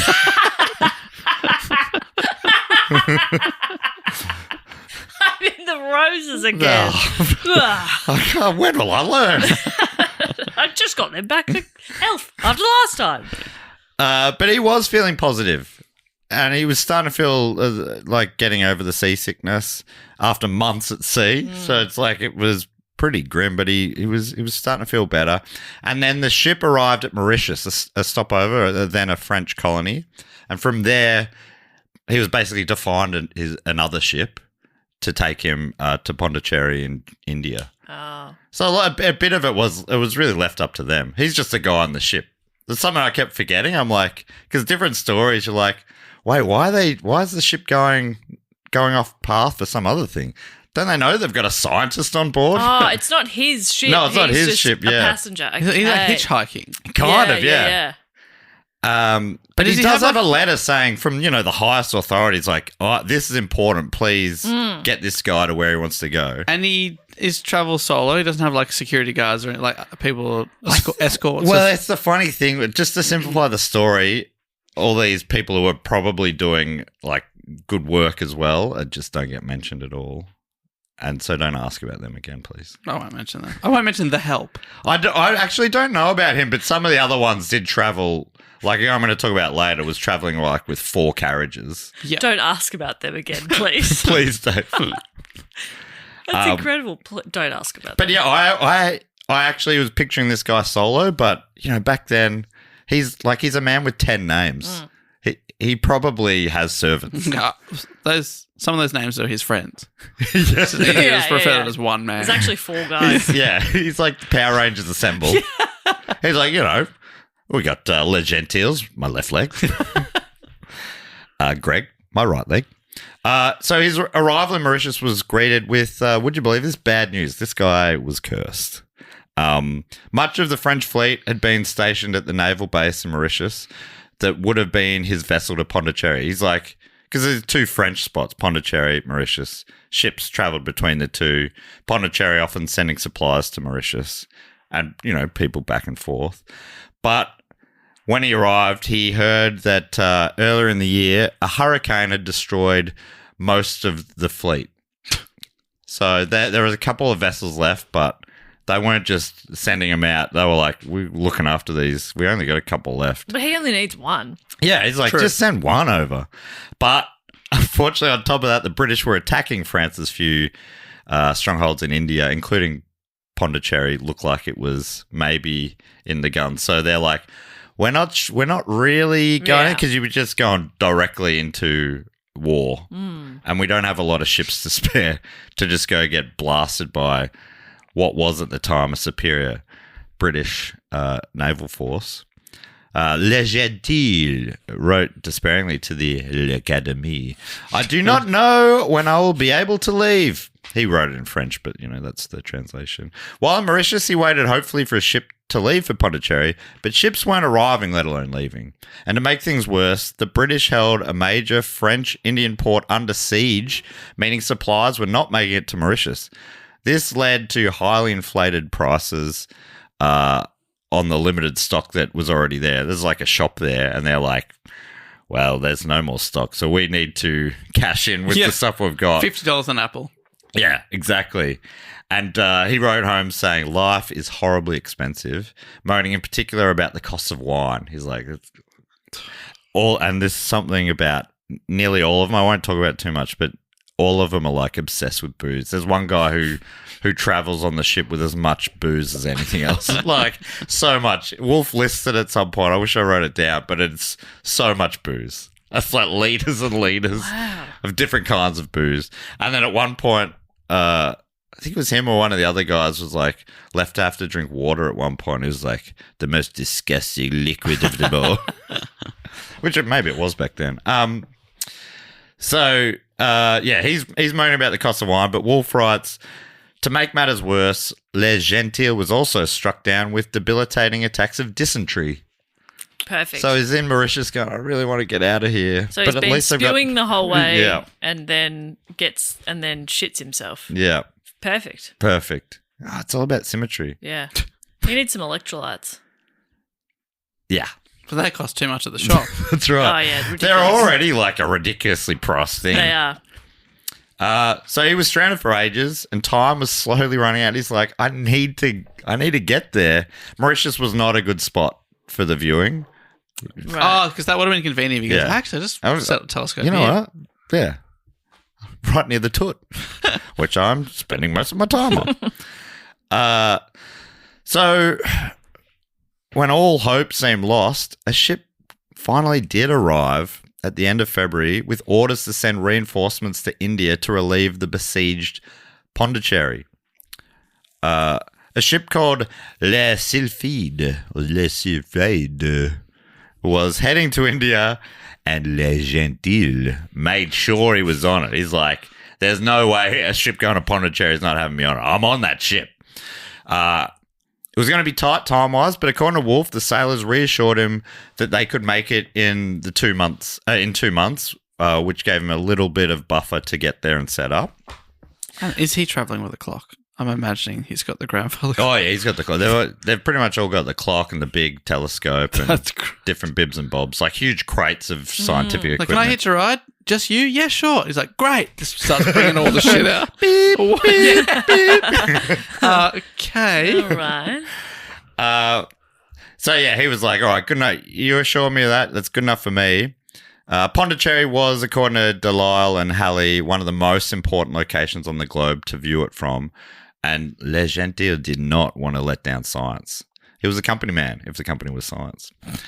He felt hopeful and things were going smoothly until they hit a monsoon north of Madagascar, which was blowing them in the opposite direction to where they wanted to go, back towards Africa.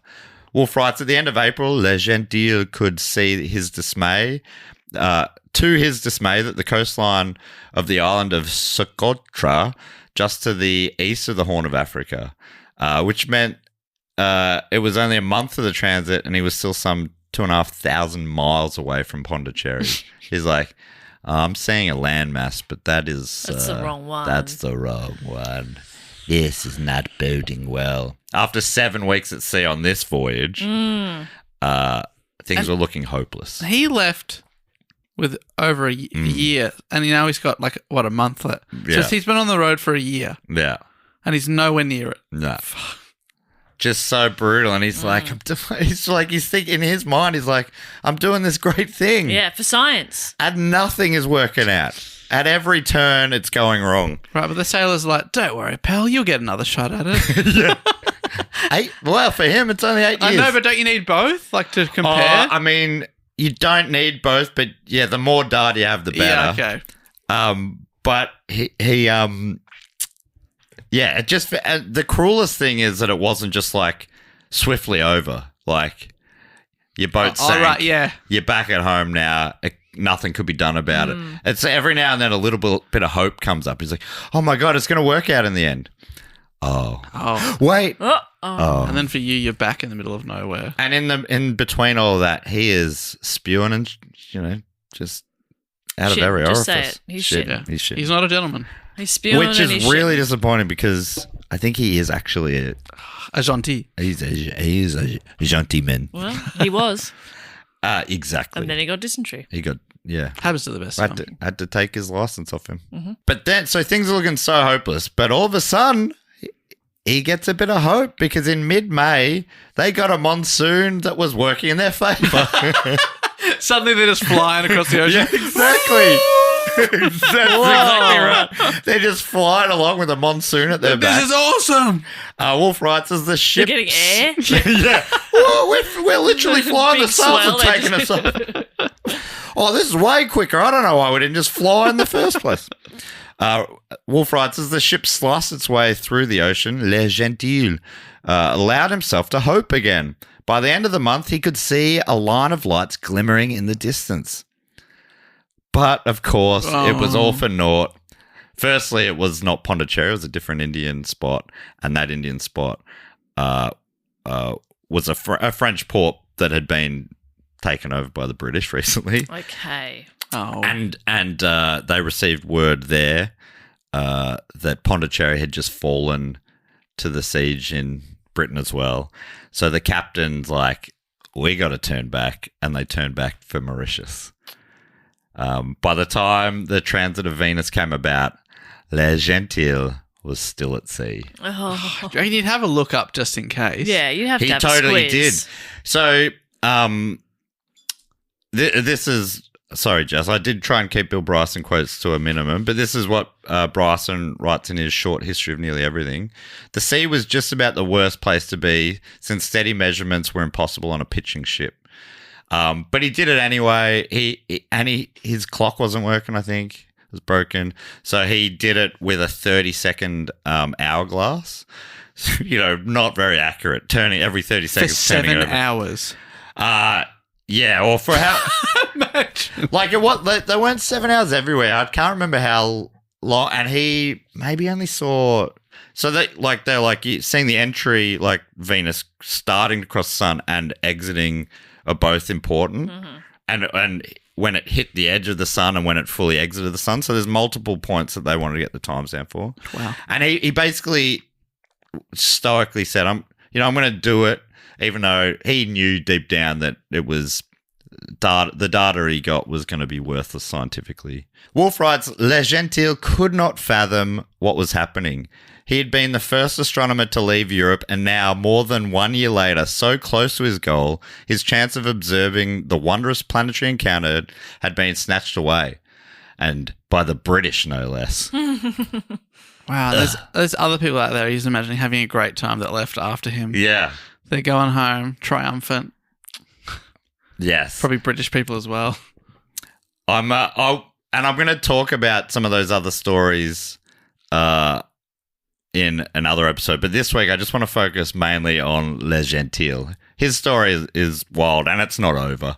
To give you an idea of how cursed this story was, it was so cursed that in 1992, the story became the subject of a play by Canadian writer Maureen Hunter called Transit of Venus, and it was so tragic that the play was subsequently made into an opera of the same name. You know the story's got to be pretty grim if they're going, this would make a good opera. Hundreds of years later, people are still going, this is operatic. It's not a heartwarming, triumphant story if they've made it to an opera. So, yeah, he's had an awful time. Everything's gone wrong. But something he does know, that there's another transit happening in 8 years. And to make sure everything went absolutely smoothly, he's like, I'm not going home in between. You're going to leave now. I'm going to stay in the area. I'm going back to Mauritius. I'm going to figure out, I've got 8 years and I'm going to absolutely nail this. Oh, my God. Imagine. You've got 8 years. You've got 8 years, mate. Go home. That's like when you've got a long layover at an airport, you're like, God, 9 hours. Is that worth going to a hotel, like getting out of the airport and going to a hotel? Like you got it, but he's got 8 years. 8 years. I reckon I'd go home. I think I would too, yeah. Yeah, I think I'd Exactly. go home, have a good sleep. I would say, in terms of like family, he had family, but he didn't have a partner or kids or anything. So it's not like he's got. It's like he's got nothing to live for. And so what he did was he sent letters home to the academy. He's like, I want to stay here, but I want to get some cash for doing it. So I need them to fund it. So I'm like, I can do good work while I'm here. I can. I know there's some maps that haven't been done very well, and these other things. So I'm like, I'll stay here for science. So do some mini jobs. Yes, but also I just want to be here. I don't want to have to travel all the way back again in 7 years' time. But also, like, you might not be alive in 8 years' time. Yeah, the way his luck's going. But also, just like any kind of illness could take you out back then. You get murdered. Who fucking knows? You could die. But if that's how bad the seasickness must have been, if he's like, I can't do this again. I'd probably still take the ship home. Yeah, to get home. Push through. Yeah. And then, okay, I might have to get on another ship in 6 or 7 years' time. Yeah, I reckon at that point you're going home, you're retraining. Get a new gig. Yeah, I think so. I'm going back to uni. I'm going back to maps. Yeah. Yeah. Hey, maps never let me down. Yeah.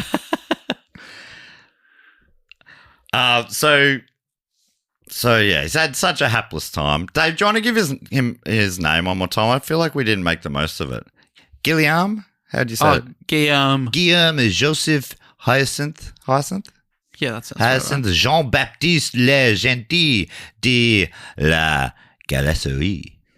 That's beautiful. I think you absolutely nailed every single element of that. I think it's important Not that we a remember. syllable out of place. So, yeah, he's decided to stay on, wait the 8 years for the second transit. Doesn't want to go back to France. Why would you? I mean, apart from you've the only fact got that 8 he years. hates life on the ship as well. I wonder if that's got anything to do with it. He's like, I can't deal with seasickness for another few months or whatever it's going to take. And the war is ongoing as well. Yeah, I guess you don't know how long the war's going to go for. But I would assume it would be done.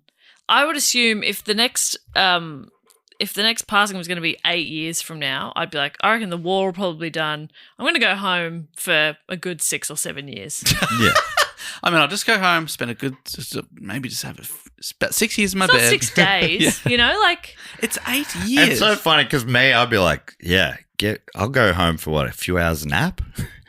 Yeah. If I'm him, I'm like, yeah, do it. Just get back there, please.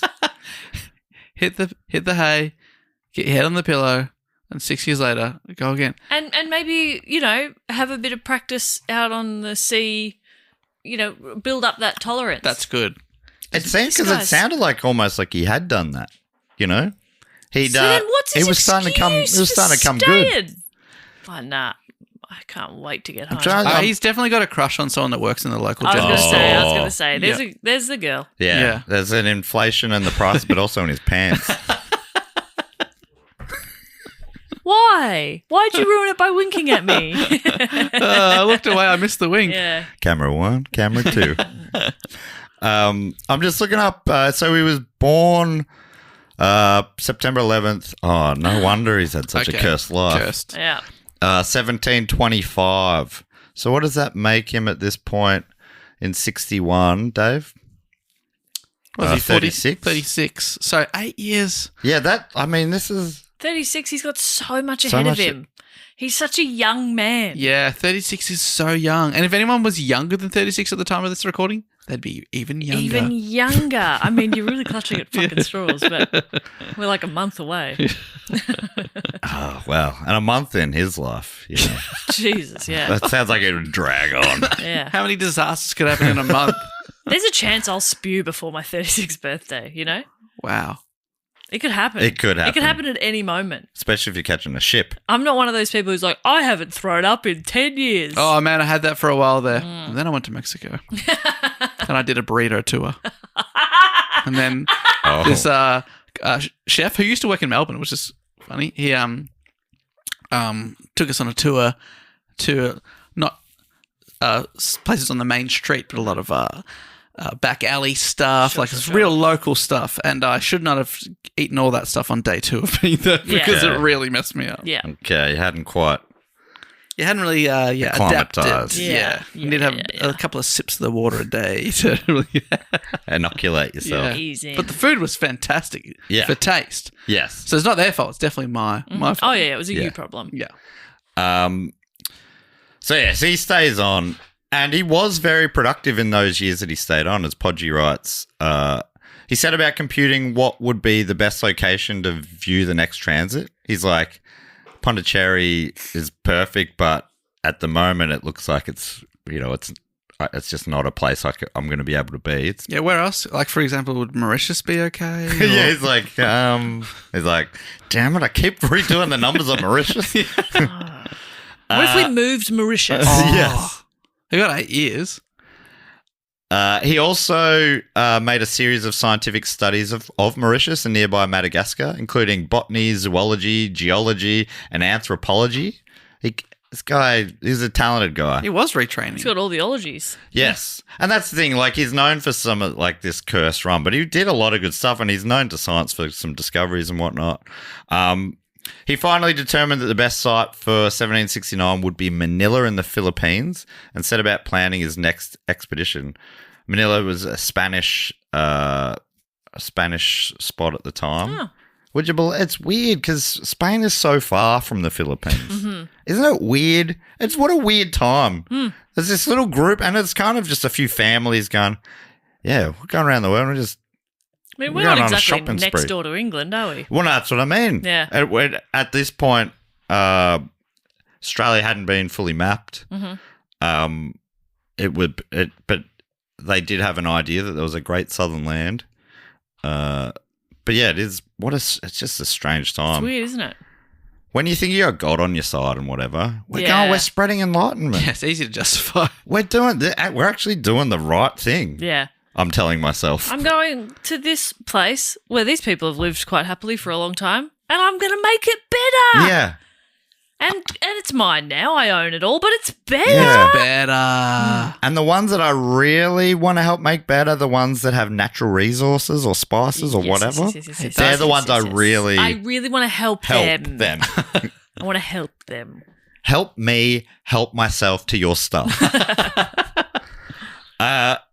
So yeah, he's been very, very productive. He reckons Manila's the spot to go. And he set sail aboard a Spanish ship in May of 1766.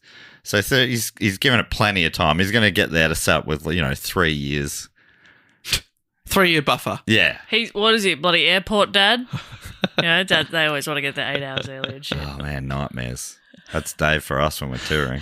Get there and, baggage won't open for 6 hours. But don't worry, I'll stand in line for 6 hours. Thanks, Dave. Wake me up when they open. So this is back to Podgy. After a weary 3-month voyage, and you know he loves the sea voyage, this guy, he arrived in Manila to find that the Spanish governor, a guy called Don Jose Rayon, was not especially fond of foreigners. Oh. Of which Le Gentil was, which is very ironic for a Spanish guy in Manila. Yeah. He's like, I don't like it when people come here. It's Uninvited. I don't know. Yeah, there's almost something comedically ironic about that. There's something. I can't put my finger on it, Yeah. but there's something there, I think. Might come to you later. Maybe, yeah. And it's, I don't know if there's any sort of echoes of that in modern day. You know, something so grim. I was just reading, you know, I've gone off on all sorts of tangents, but I was reading briefly about Vietnamese refugees in Australia in the 70s and how, like, quite a lot were welcomed into Australia who arrived by boat seeking asylum because of the Vietnam War. Mm-hmm. And the 70s is one of the decades that back when Australia sort of, it's like you guys who were like, want to go back to Australia, Australia was real Australia. Oh, take us back, right, yep. If you go back to then, that is when Australia was much more generous with the country and to asylum seekers and open to sharing this huge place. Yeah.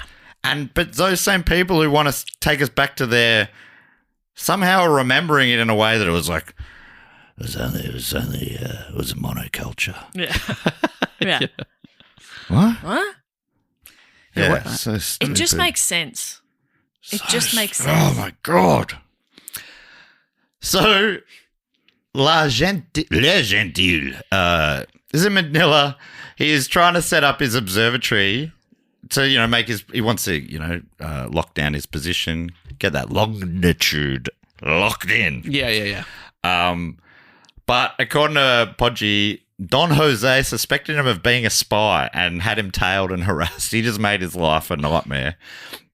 And he soon realised that it wasn't safe for him to stay. So he abandoned his plans. No. He's like, luckily I've got time up my sleeve. 3-year buffer. Gosh. It was kind of like, if I stay, I'm probably going to be watching it from a jail cell, you know. This guy doesn't like me. Could I request a cell with a window? Yeah. One that, not whatever this direction facing. Yeah. Sun facing. A sun facing window. Oh, no, he's got a southerly aspect on now. Oh. Cold, wet and dark. Jeez, you know your aspects. Whatever that was you said.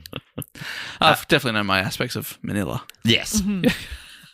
Manila always sounded like a delicious city to me. And I think it's just the vanilla thing. Yes. Because Manila folders, boring. they're just very dull. I don't want to eat those. No, Yeah. but vanilla, anything. Vanilla folders. Did you hear about the Philippine contortionist? That's like I believe that is an old street Vanilla joke. folder. I actually didn't hear about it. Tell me more. Love to be educated. So, did you hear about? There's not enough jokes to start with. So, have you heard about it? You heard about this? You Seen this? Oh, gosh. So yeah, he abandoned his plans. He's like, I'm getting out of here. Mm-hmm. This Jose fella, Don Jose, great name, but bad fella apparently. I'm out of here. So yeah, he decided to finish what he'd started all those years ago by actually making it back to Pondicherry. Oh my God. Which is a place I've never heard of, by the way. No, me neither. I wonder if it's maybe named something a little more Indian sounding now. It's fun to say. Yeah. Pondicherry. That also sounds delicious. Yeah. Oh, it's officially known as Puducherry. It's the capital and most populous city of the Union Territory of Puducherry in India. There you go. The city's in the Puducherry district. Okay, yeah. So on the southeast coast of of India, River. surrounded by the Bay of Bengal. Ah, Really wanted it to be the Bay of Puducherry. that would have been really nice. But yeah, so I'll talk about this next week. But the war ends, as we know. And France, it's one of the few things. France sort of doesn't do great in the war, but it's one of the places they do get back from the British. Okay. But the only thing was Britain's like, you can have it to trade and stuff, but you're not allowed to fortify it. Okay, it can't be like a stronghold. You can have it to trade in, but you fortify it. We're going to unfortify it, if you know what I mean. So all of a sudden, yeah, he's like, okay, maybe Pondicherry's back on the table. And so he could have just gone home. For like 6 years, they would have got it, and then he could have gone I there. know it took a long time to get places back then, but it wasn't like it'll be next year or in 2 years and it takes a year to get home, a year to get back. Like, just go home. But you forget this guy's a guy who loves science. He got to hang out in Madagascar in the Love 1700s. science at home. He's looking at lemurs. True. He'd be like, what the frick is going on here? Go Look to at all the these zoo guys. and see a lemur, you idiot. True. Yeah, I mean, Melbourne Zoo's got Lemur Island, for God's For sake. fuck's sake. They're all there. I saw them huddling sick together of it. recently. Wait, do you think you should go home or go to Melbourne? Well, That is home. that's a good option. Oh, you reckon he should have moved to Melbourne? Move to Melbourne. Beautiful city. It didn't exist then, Jess. What? But Let alone the zoo. What? But Lemur Island. Lemur Island was there. I thought they formed the zoo around Lemur I Island. think they formed the city of Melbourne Yes. around the zoo, and the zoo was around the island. And the island around the lemurs. Perfect. Yeah. So I get what you're saying, but I'm a homebody, so I'm Yes. just like, I'd be going home for 6 years. well, I'm a home personally. boy. I've been going for 6 years.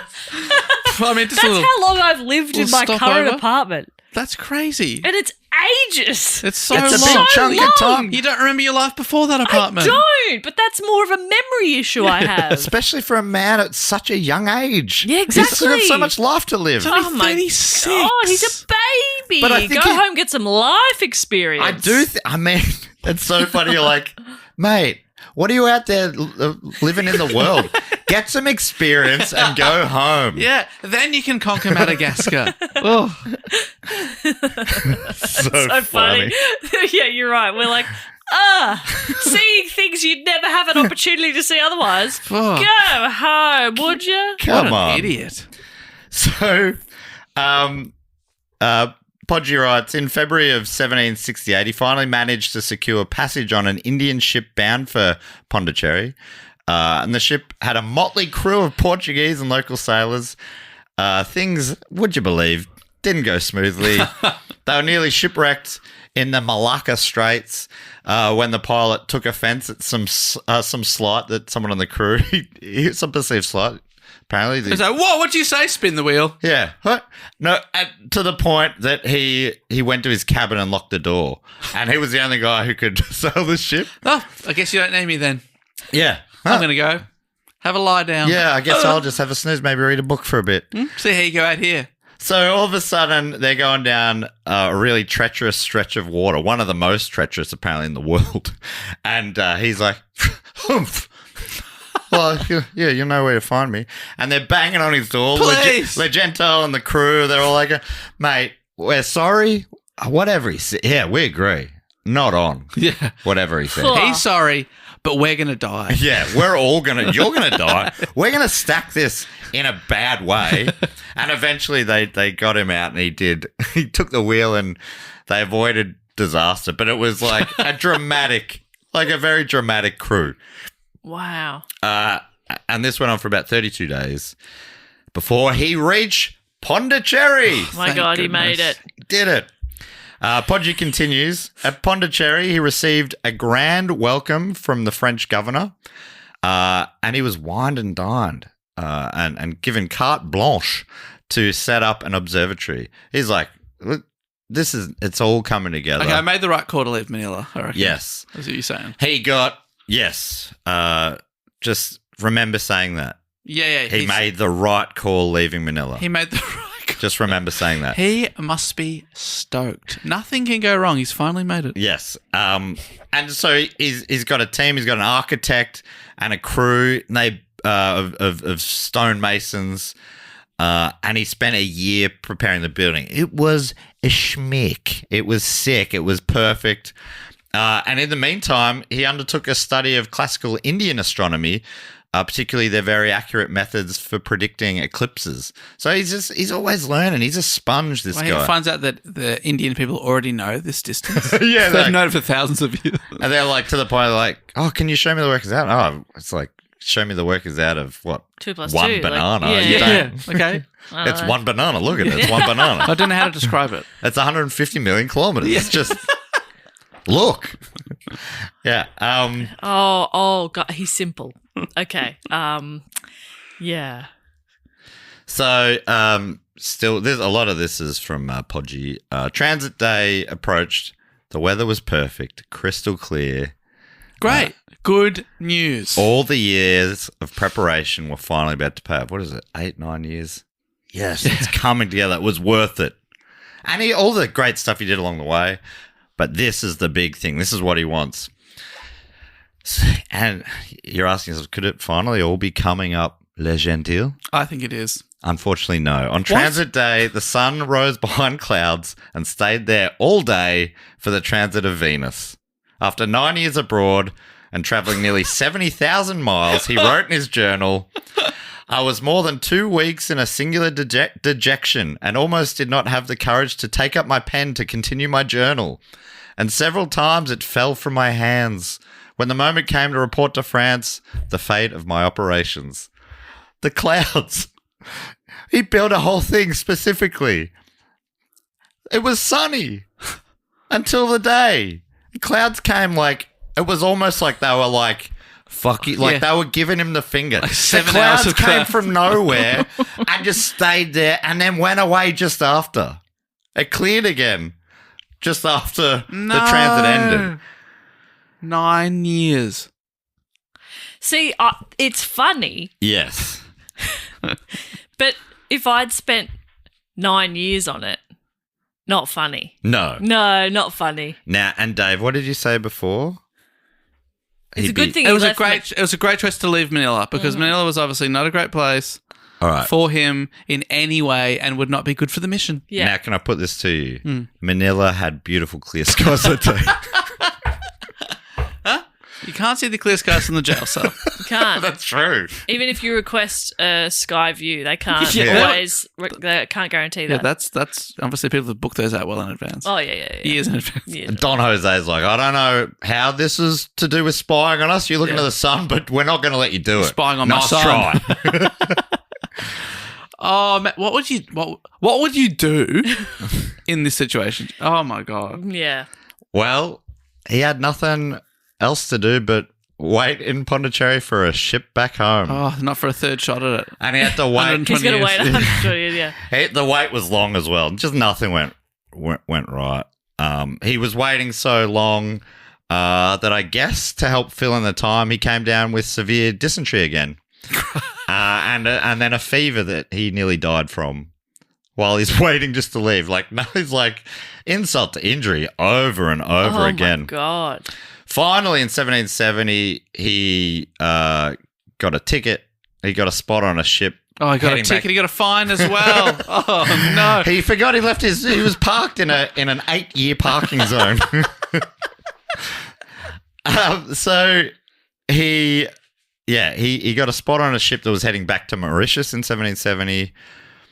But yeah, and basically he was like, I would prefer to just find one going back to France, but I just don't want to be in the spot where this is like breaking my heart just being here. Pondicherry is. Because every morning after that beautiful clear sky. Yeah, exactly.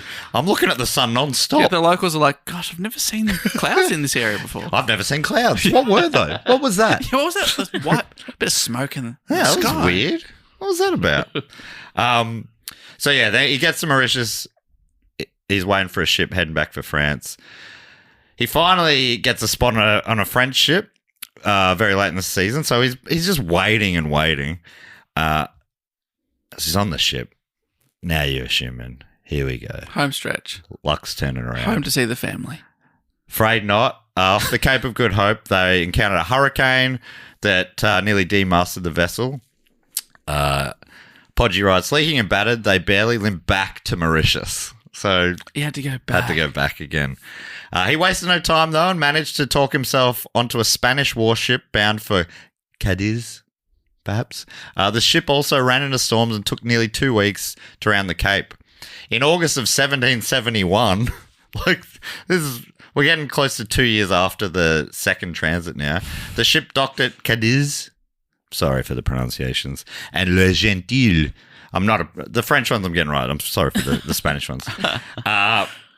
So having had quite enough of sea voyages, he then went overland.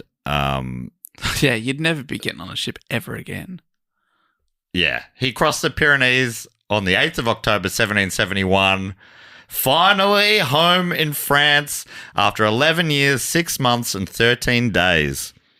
On arriving in Paris, he found that the caretaker of his home was incompetent and had been robbed repeatedly. Further, his relatives, on hearing a rumour that he had died, had proceeded to loot his estate, stripping it bare. They just all went and took their cuts. They basically had him declared dead. And But did you think that they would keep your house for 11 and a half years in pristine state?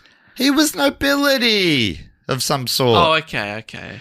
You know, I think he would have left with that. And he's riding home all the time. Yeah. They're like, we heard he died. I think he's dead. Yeah. Gosh, I'd love to hear from him, but we can't. He's dead. But apparently the Académie also heard the rumour and had given his chair to someone else. Like, he Lost his chair.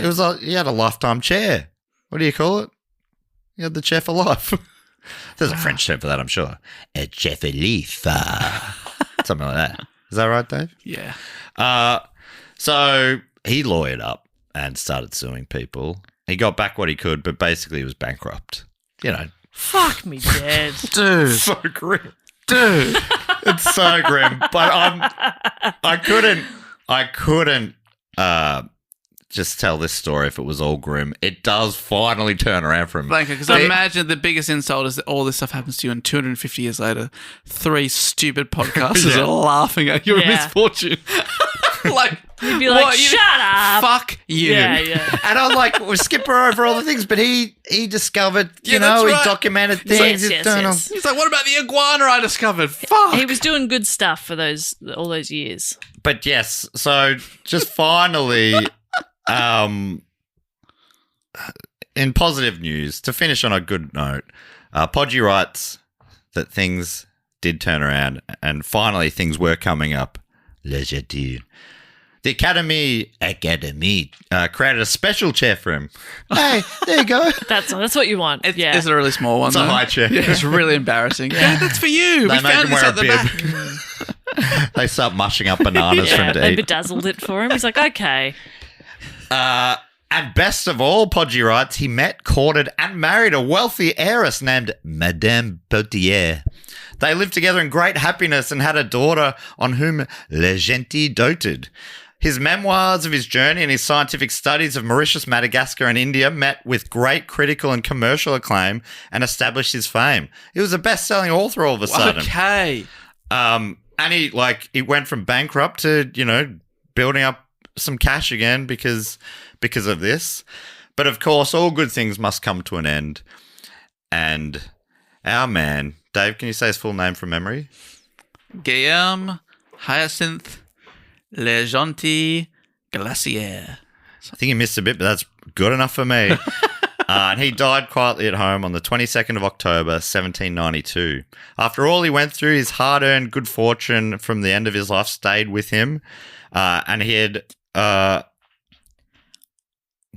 was trying to paraphrase Podgy. I just read it. And Podgy writes, after all he went through, his hard-earned good fortune stayed with him to the last. Had he lived just one more year, his position as a prominent member of the French nobility would have undoubtedly made him another victim of the infamous Reign of Terror period of the French Revolution. So, he died of old age rather than by guillotine if he hung around for another year. All right, so the French Revolution. Let me tell you about it. Little joke there. So next week I'm going to tell you about a bunch of the other astronomers who went and attempted or did document the transit. But yeah, I'm going to leave it there for now because, it's an epic tale. It's an epic tale. Yeah, it's going to be a rare two-parter, but exciting. Will they measure it? Do we know how far the sun is from us? Find out next week. As we learned earlier in the episode, you certainly don't. That's right. The information has not filtered down. Yeah. And I thought you were an idiot with your tiny guess.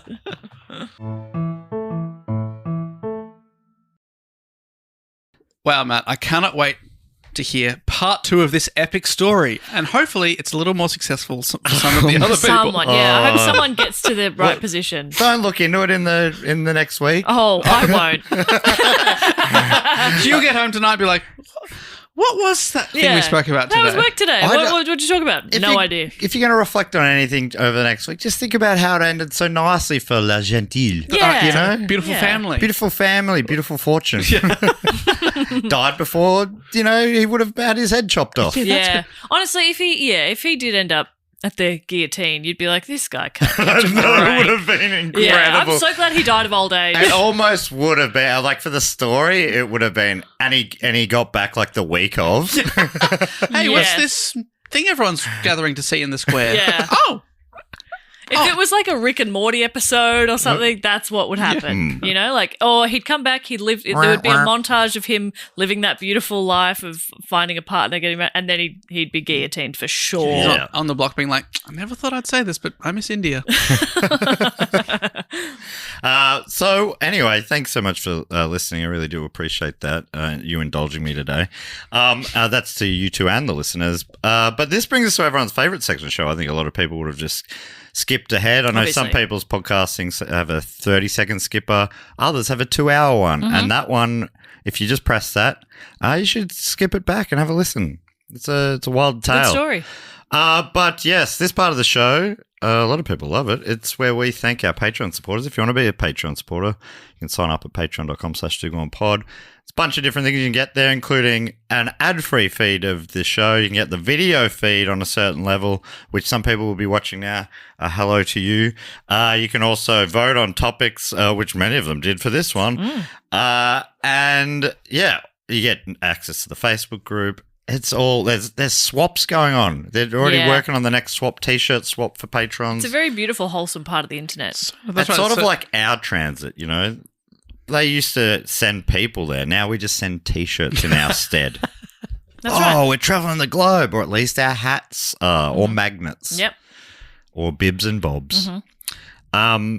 Now, and thank you to the group's mum, Sophie, for always putting that together so well. Anywho, that'll make sense if you are a patron. If not, sign up and you can figure it out. But, we spent a bit of the time with the rest of the episode just thanking a few people having a bit of fun, to be honest, if that's okay. Can we have fun? Come on. We didn't have any fun for the last 2 hours. Let us have some fun. Come on. Now's the time for fun.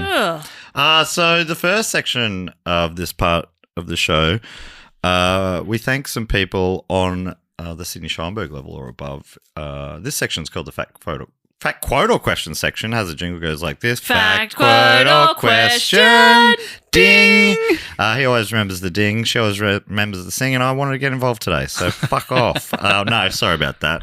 I meant to say, so shoot me, but fuck off was good. It was powerful. Turned it on them. Apologise for that. So fuck you. No, fuck you. So, yeah, we got a few people written in on the Sydney Scheinberg level. Get to give us fact, quote, or question, or really whatever they like, to be honest, brag, suggestion, anything. They also get to give themselves a title. The first one this week comes from Caroline Nightingale, a.k.a. psychiatric liaison nurse, I'm unimaginative and it's just my job. That's your title. What's your title? But shit, looks down at a name tag. Yeah. Name is Nightingales. It could have been Lady with the Lamp. Wow. Or as Dave mistitled that episode initially, The Lamp with the Lamp. Yes, I did. It probably said people are commenting, like, making lamp jokes. I'm like, I don't get it. What? So Caroline has offered us a quote plus recommendation plush fact. Ooh. Question mark writing. Hi all. Is it a fact? New subscriber to the Patreon after listening for many, many, many years. I found this podcast by mistake when my ex was trying to find a free audio book on Kafka's Metamorphosis, and we ended up listening to Book Cheat, and eventually I decided Do Go On might be good too. Oh. I was right. How lovely. And also, that's the ultimate free audiobook. the podcast. My ex is long gone, so if any of you are single and willing to relocate to South London, let me know. As in the three of us or listeners? I assume everybody. Okay, great. Oh, fact quote Open question call. or So- matchmaking. Ooh. Open casting. My fact quote question is a quote from the brilliant comedian Rob Orton. I don't know if is that how I say it? Rob Orton, who I would recommend to all your listeners. I saw him do stand up a year or so ago, and he said the quote, before we started using mobile phones, no one ever said the words, "I'm on the bus" out loud.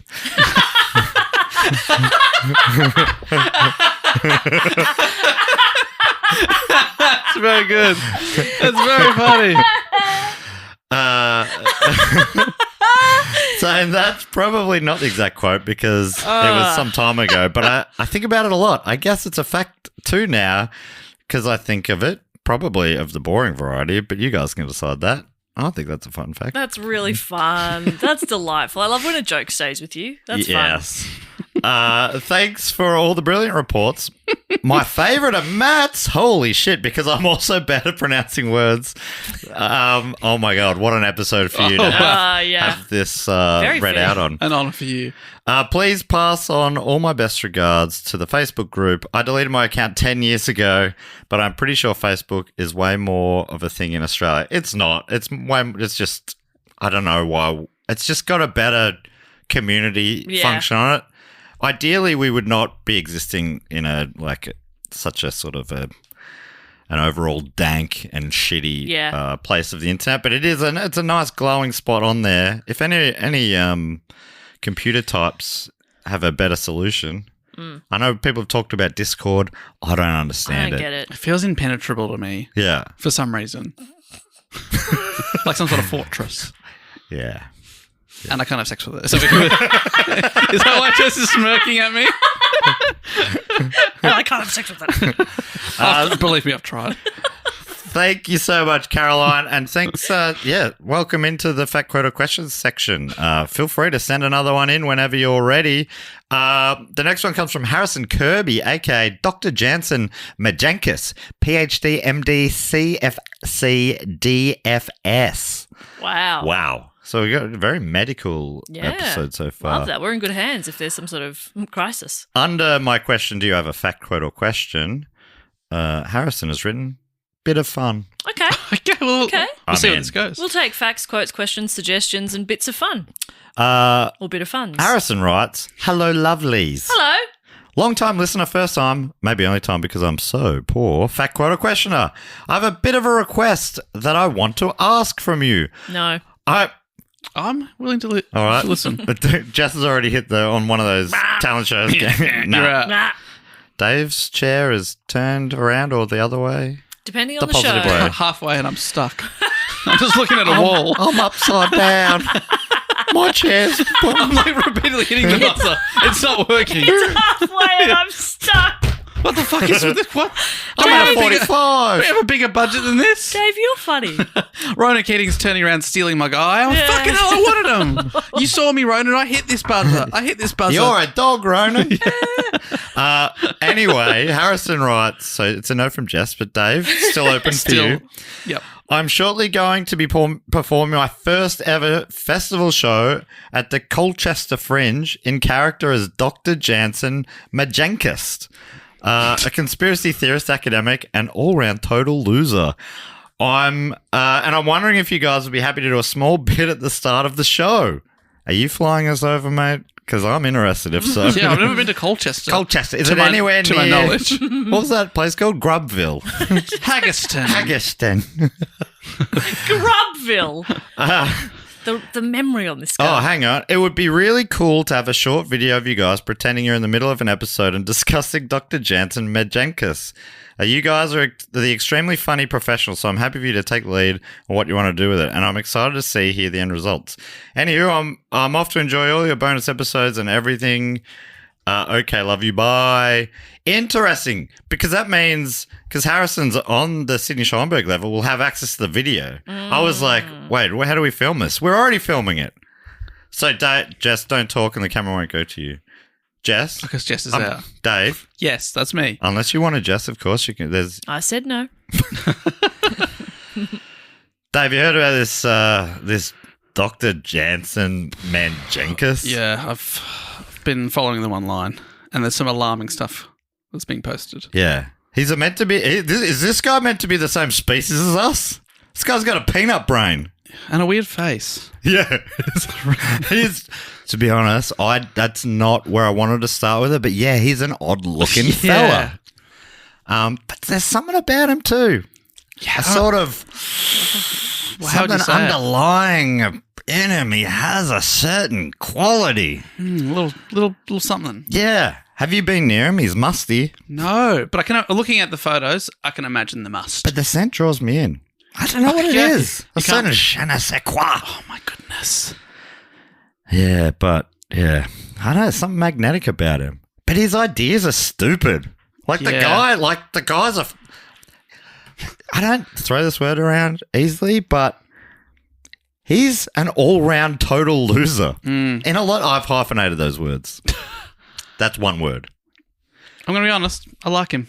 I've come around to him. The more we talk about him, the more I like this guy. Yeah, you say, how you feel, and then you figure out. Yeah. You're into it. Should we call him? Do you have his number? No, but it's probably here online. Should I look it up? Yeah. Dr. Jansen Majenkis. Yes. I've been fighting these urges for so long, and I refuse to any longer. If you get through, can you ask him about the mole on my back? Yes. Yes. I'm pretty sure he believes moles were placed by aliens. Yeah, that's one as listening devices. That's why I wanted to get his opinion. Yeah. Stop speaking in it. Can you cover your mole while you speak to me? Was that anything? It felt like something. Stay on for a little longer, Harrison, and ask us to do it again if you want. We'll come back to you, but good luck with your debut show at the Fringe. That's very exciting. Colchester. Mm. Hopefully that's somewhere near Scumfurry. No, what was the place? Haggerston. Haggerston? Haggerston. Grubsville. It can't be Haggerston. That sounds delicious. Now, finally this week in the Fact Quote question, we got Paige McFeely, aka official birder of the pod. Fantastic. Welcome aboard. Paige has a fact/question writing. The scientific name of the American robin is Turdus migratorius. That's my favourite scientific name for a bird because lol. Turdus? Turdus migratorius. Yeah, love that. But my favourite bird is the osprey. What are your favourite birds? Ooh. Wait, I love a willy wagtail. Oh, I willy love wagtail's a little willy fantastic. wagtail. Yeah, they're so small, but the tail is impossibly big. Yeah. A similar sort of genre maybe is the superb fairy wren. Another cute little bird with a bit of brilliant blue. And can't go past the kookaburra, question without notice. Oh my God, I love a kookaburra. Yeah, actually, yeah. I like a rainbow lorikeet. Oh, beautiful. I don't mind a macaw. Like, I like a bird with their bit of heft. Their claws are you sort of like, gee, that's pretty fucking strong. Yeah, you go, oh yeah, they were and are dinosaurs. I like pretty much all owls. Oh yeah. But yeah, kookaburra. Tawny frogmouth. The sound of a kookaburra, if I moved overseas, the sound of a kookaburra would make it your ringtone. I'd weep and take it off silent. Absolutely, for the first time in 10 years. Yeah. I love a kookaburra. Yeah, I love those. I mean, we've got to give a shout out. My favourite international bird has got to be the Irish magpie. The Irish magpie. That hot magpie. That is a hot bird. That's quite a fuckable bird. That is. We've got to get back to Ireland. Yeah, that bird. Please. Yeah. Oh, you're not for a show. I love the Australian magpie too. It's fine. Okay. I think they're beautiful. That We're sort of just used warble to they them. do. Yeah, the warble is very nice. And they're so smart and they remember you. I love them. I think they're great. And I've only recently been reading about the differences between... I just thought all Australian cities had the same kind of crow, but there's crows and ravens. All the capital cities have a different one. And our one isn't even a crow. It's called the Little Raven. We've got a raven. Yeah. A little one. But it's not really that small. Obviously, you see them; they're fucking huge. They're huge. But they're slightly smaller than their near relatives. One kind of like threatened me a little bit the other day. Like it did like a little like a back the fuck up as I was walking along. I was like, "Yo, I'm just walking down the street here." But I think they're like you tell them you're like, "I'm cool." They'll remember you. Yeah. Yeah. You So like good. if you like fist bump them. fist bump them. So what's up, brother? I mean you no harm. Birds respect you when you say, I'm cool. Yeah. I'm cool. Hey, Hey, we cool. Yeah. Hey, I'm not scared. Yeah, but I am. Sorry, my dog lunged at you. You got close and he thought he had a chance. Paige, I hope some of these answers were okay for you. Oh, a great question. If you are in the Facebook group, which I think you might be, Paige, ask that question in the Facebook group. I want to see answers from around the world and pictures. Yes, gotta have pictures. Thank you so much to Paige, Harrison, and Caroline for their facts, quotes, and questions. The next thing we like to do is shout out to a few of our more recent members. Yes. Supporters. And aren't we the supportees? But I think we support each other. okay. Yeah, like, hey. Yeah, I'm not exactly reaping those benefits. Is that why they call you the Is this you guys tripod, being Dave? supportive? So, Jess normally comes up with a bit of a game based on the topic. Yeah, where they have to travel to Okay. to watch. Jess, how do you feel about this? Yes. I'm going to read out the names and places Yes. that they're from, and you and Dave interchangeably blank your minds, saying a place. Got it. And I'm not limiting you to this Earth or even this astral plane. Oh, so this is where they're witnessing. This is where they have to travel to. They go there and then they see Venus from there. Okay. There's no limits in time and space. Mm-hmm. You can go to somewhere else in the multiverse, wherever you I'm like. probably going to keep it on Earth. Okay, I'm just letting you know. I'll probably just do suburbs of Melbourne. All right, we'll start with Dave. All right, from Fir Tree Gully here in Victoria. Or as you might have been recently talking about, I always confused it with that Disney movie. Fern Gully. Fern Gully, yes. which maybe wasn't even a Disney movie. But from Fern Tree Gully, thank you so much for your support, Rachel. Rachel's got to make the big journey all the way to the big smoke of Collingwood. Ooh, Giving them a- home of the magpie. Yes. In a way. In many ways. Yeah. So enjoy the journy. Yeah, probably get a train. Yeah. Maybe a couple of trains, actually. Stop Yeah. at Richmond, you know? Rachel hasn't given her surname, but in her email address, it really makes it seem like it might be Maybe Rachel didn't want that information out there in the world. All right, bleep part of that if you need to, AJ. Pretty common just the name. end, so it's I would never know what it is. Who knows where that's going? Next up from Chicago, the Windy City in Illinois in the United States, is Jenny Poth. Jenny Poth has to, it's quite a trek, got to get to Jakarta. Oh my Okay. God, that next week, that is one of the destinations. Or as they call it then, Batavia. Nicely done, Jess. Well done. Thank you so much. Great instincts. Next up from address unknown, assuming somewhere deep within the Fortress of the Moles, and with a name like this, I'd keep things mysterious as well. Rohan Loveland. Rohan. Around Loveland. Oh my goodness. Any song that any place the Beach Boys will sing about, you want to go there. He's been assigned Bermuda. Oh, Bahama. Come on, pretty mama. Yeah, so you'd be happy with that. Yeah, come on, pretty mama. Come on, that's what you're saying when they're announcing all the places. Come on. But although back then you're probably thinking, what are we going to just sending me to my death? I don't remember much about the Bermuda Triangle. I did do a report on it one day though. I don't know if you recall that. Yeah, but you almost weren't here. Sorry, I missed that week. From Spearwood in Western Australia, thanks so much to Brooke Jenkinson. Heading to Joburg. Oh, hell yeah. Yeah. pretty good. Pretty good. I think next week we hear about Cape Town. Okay. Pretty I close. don't give a fuck Okay. about next week. I'm calling ahead. I don't care. Ring, into ring, it. will you answer? No. I am screening your call. Stop spoiling next week I'm for me. sorry. I'm so excited. You'll forget. From Aylesbury in Great Britain. Maybe, where's BKM? Anyway, it's Paul, oh my God. Paul, oh my God, that's what you'll be saying, Paul, when you finally get a bit of sun in Broome, Western Australia. Oh, Aylesbury Broome was sounds in my Scottish head. to me for some Really? reason. Yes. No, it's in Buckinghamshire. Okay, let's close out. Let's blank our minds. Number between 1 and 10. Okay. Think really hard about it. Okay, on the count of 3. 1, 2, 3. 7. You two. Who would have thought Whoa. you'd both pick such a beautiful number? We didn't We weren't fucking around with that. No. That was Our eyes were genuine. closed. That was And real. I was picturing a number 7 and I was trying to send it to you. I felt that. Do we want to quit while we're ahead, or should we do a number between 1 and a million? 100% quit while we're ahead, yes. A million. Let's really test this out. 746,000. Next up from Mansfield. Ooh, in Ohio. That's Mansfield here in Victoria. But her name's Jane. No, that's not true. That's she's in Shut Hollywood. up. It's from Mansfield in God's country, Ohio. Thanks so much to Two Gun DC. Beautiful name for a boy or girl. It has to come to Mansfield, Victoria. Oh, beautiful spot. Gorgeous. You lucked out there, Two Could Gun. I point to it on a map? No. But a beautiful Gun part to of my it. head. Gun to my head. Wouldn't do it. I will even try.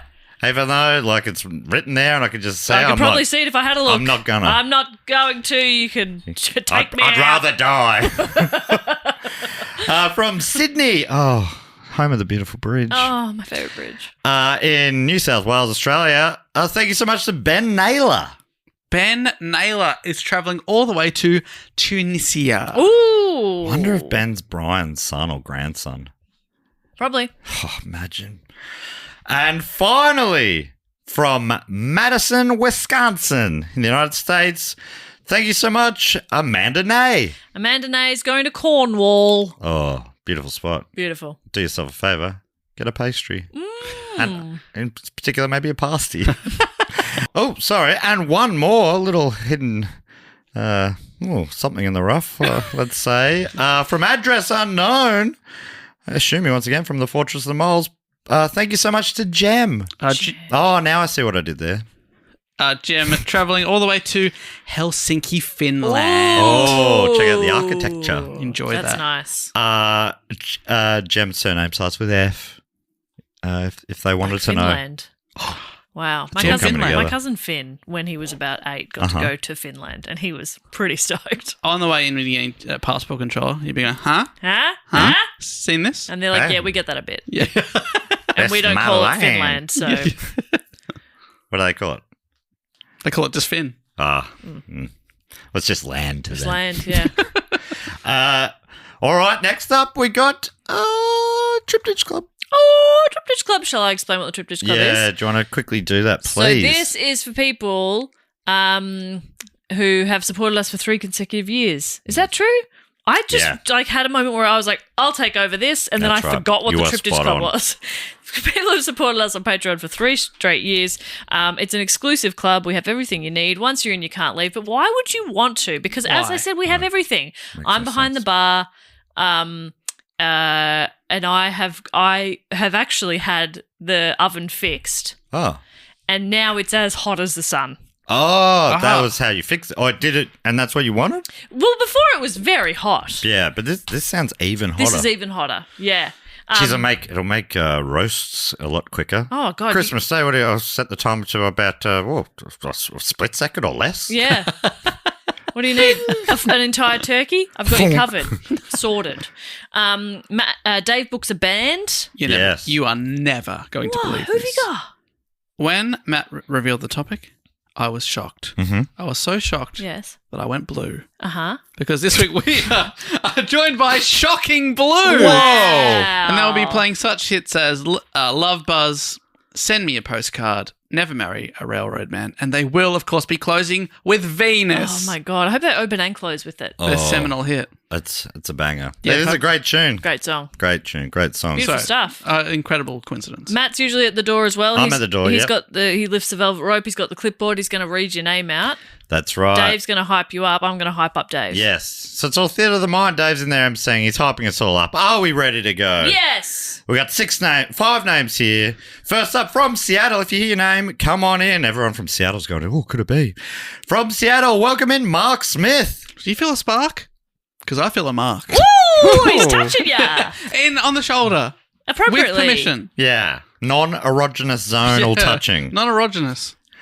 From Edinburgh in Great Britain. Scotland, to be precise, I think. Welcome in, Becca Waring.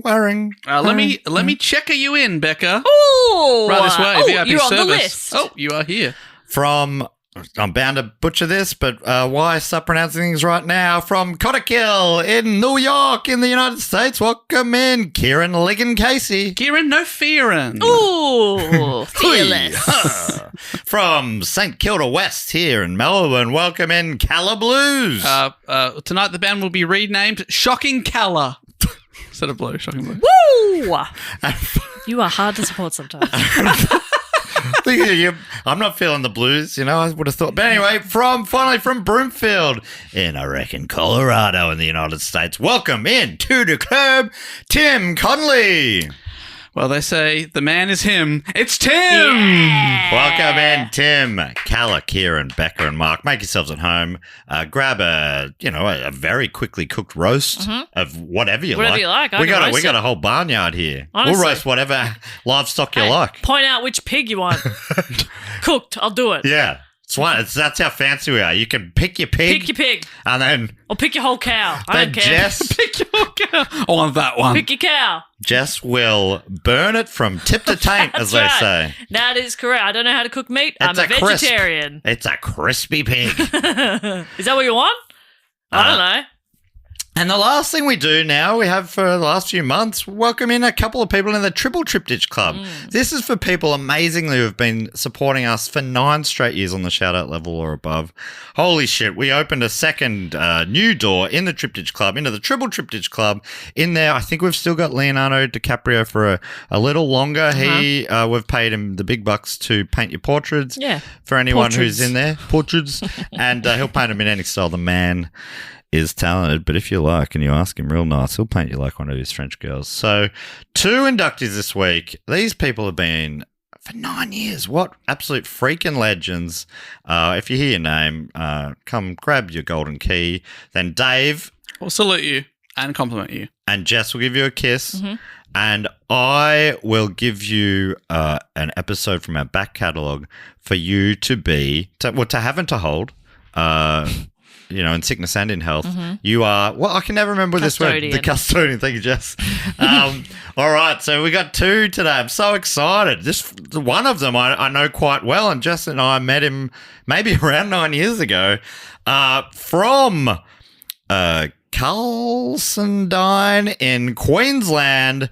Welcome into the Triple Triptych Club, Kieran Donahue. Kieran, never stop smiling. Salute. That's true. You got his measure. How a smiley guy. And I think I've seen the photo. And from we met. Where did we meet him? At a regional gig in Victoria years ago.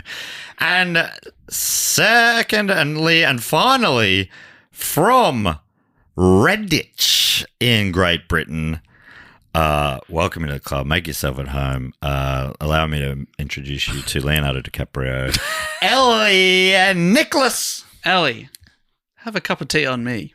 That's a compliment. It's like giving them, but it's not. It's like an affirmation or like. Okay. It's like, but that's an affirmation. I'm giving Ellie permission to have a cup of tea. Have a relax. Have a bit of you time. Leonardo DiCaprio's over here waiting to paint you, and Dave's like, I know someone's going to really cheer her up. You can have a cup of tea on me. Treat yourself to 5 minutes you time. I'm giving you a bag. Hang on, I have to give Ellie a kiss. Oh yes. Oh, that was really good. That one felt fizzy on my lips. Oh, I forgot to say, Kieran, you are the proud owner and custodian of episode 29, Turkmenistan President Saparmurat Niyazov and his crazy antics. That was a good app. Welcome to Plane. Please look after it. And also, Dave will probably give you some salt as well. Yeah, everyone gets free salt. And Ellie, wow, that's another big one. Was it potentially Meso's first ever report? It was Meso's report on the Marvel Universe, episode 30. Which he amazingly just riffed from his mind. Wild. What a guy. He has the whole thing in there. And that's for you. You can listen back to that episode while sipping your tea, Ellie.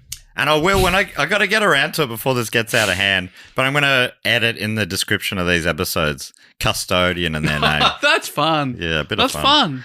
So, yeah, people might have to delete and re-download the episode, I think, to make that work. I swear, otherwise, it's not me. It's not me not having done it. It's the system. We can really get it on the front foot. Yeah. Maybe turn it off and on again. Well, that brings us to the end of the episode. Anything we need to tell people just before we go? We love them so much that we thank them for listening. If you would like to suggest a topic, you can. There's a link in the show notes, or it's on our website, which is dogoonpod.com. And you can find us on social media at dogoonpod or dogoonpodcast on TikTok. Dave, boot this baby home. Hey, we'll be back next week with another episode. Usually we don't know what it's going to be on, but hey, we all do now. Part 2 of the fantastic measuring of the transit of Venus. But until then, I'll say thank you so much for listening and goodbye. Later. Bye. Don't forget to sign up to our tour mailing list so we know where in the world you are and we can come and tell you when we're coming there. Wherever we go, we always hear 6 months later, oh, you should come to Manchester. We were just in Manchester. We're just there, but this way you'll never miss out. And don't forget to sign up, go to our Instagram, click our link tree. Very, very easy. It means we know to come to you, and you'll also know that we're coming to you. Yeah, we'll come to you, you come to us. Very good. And we give you a spam-free guarantee.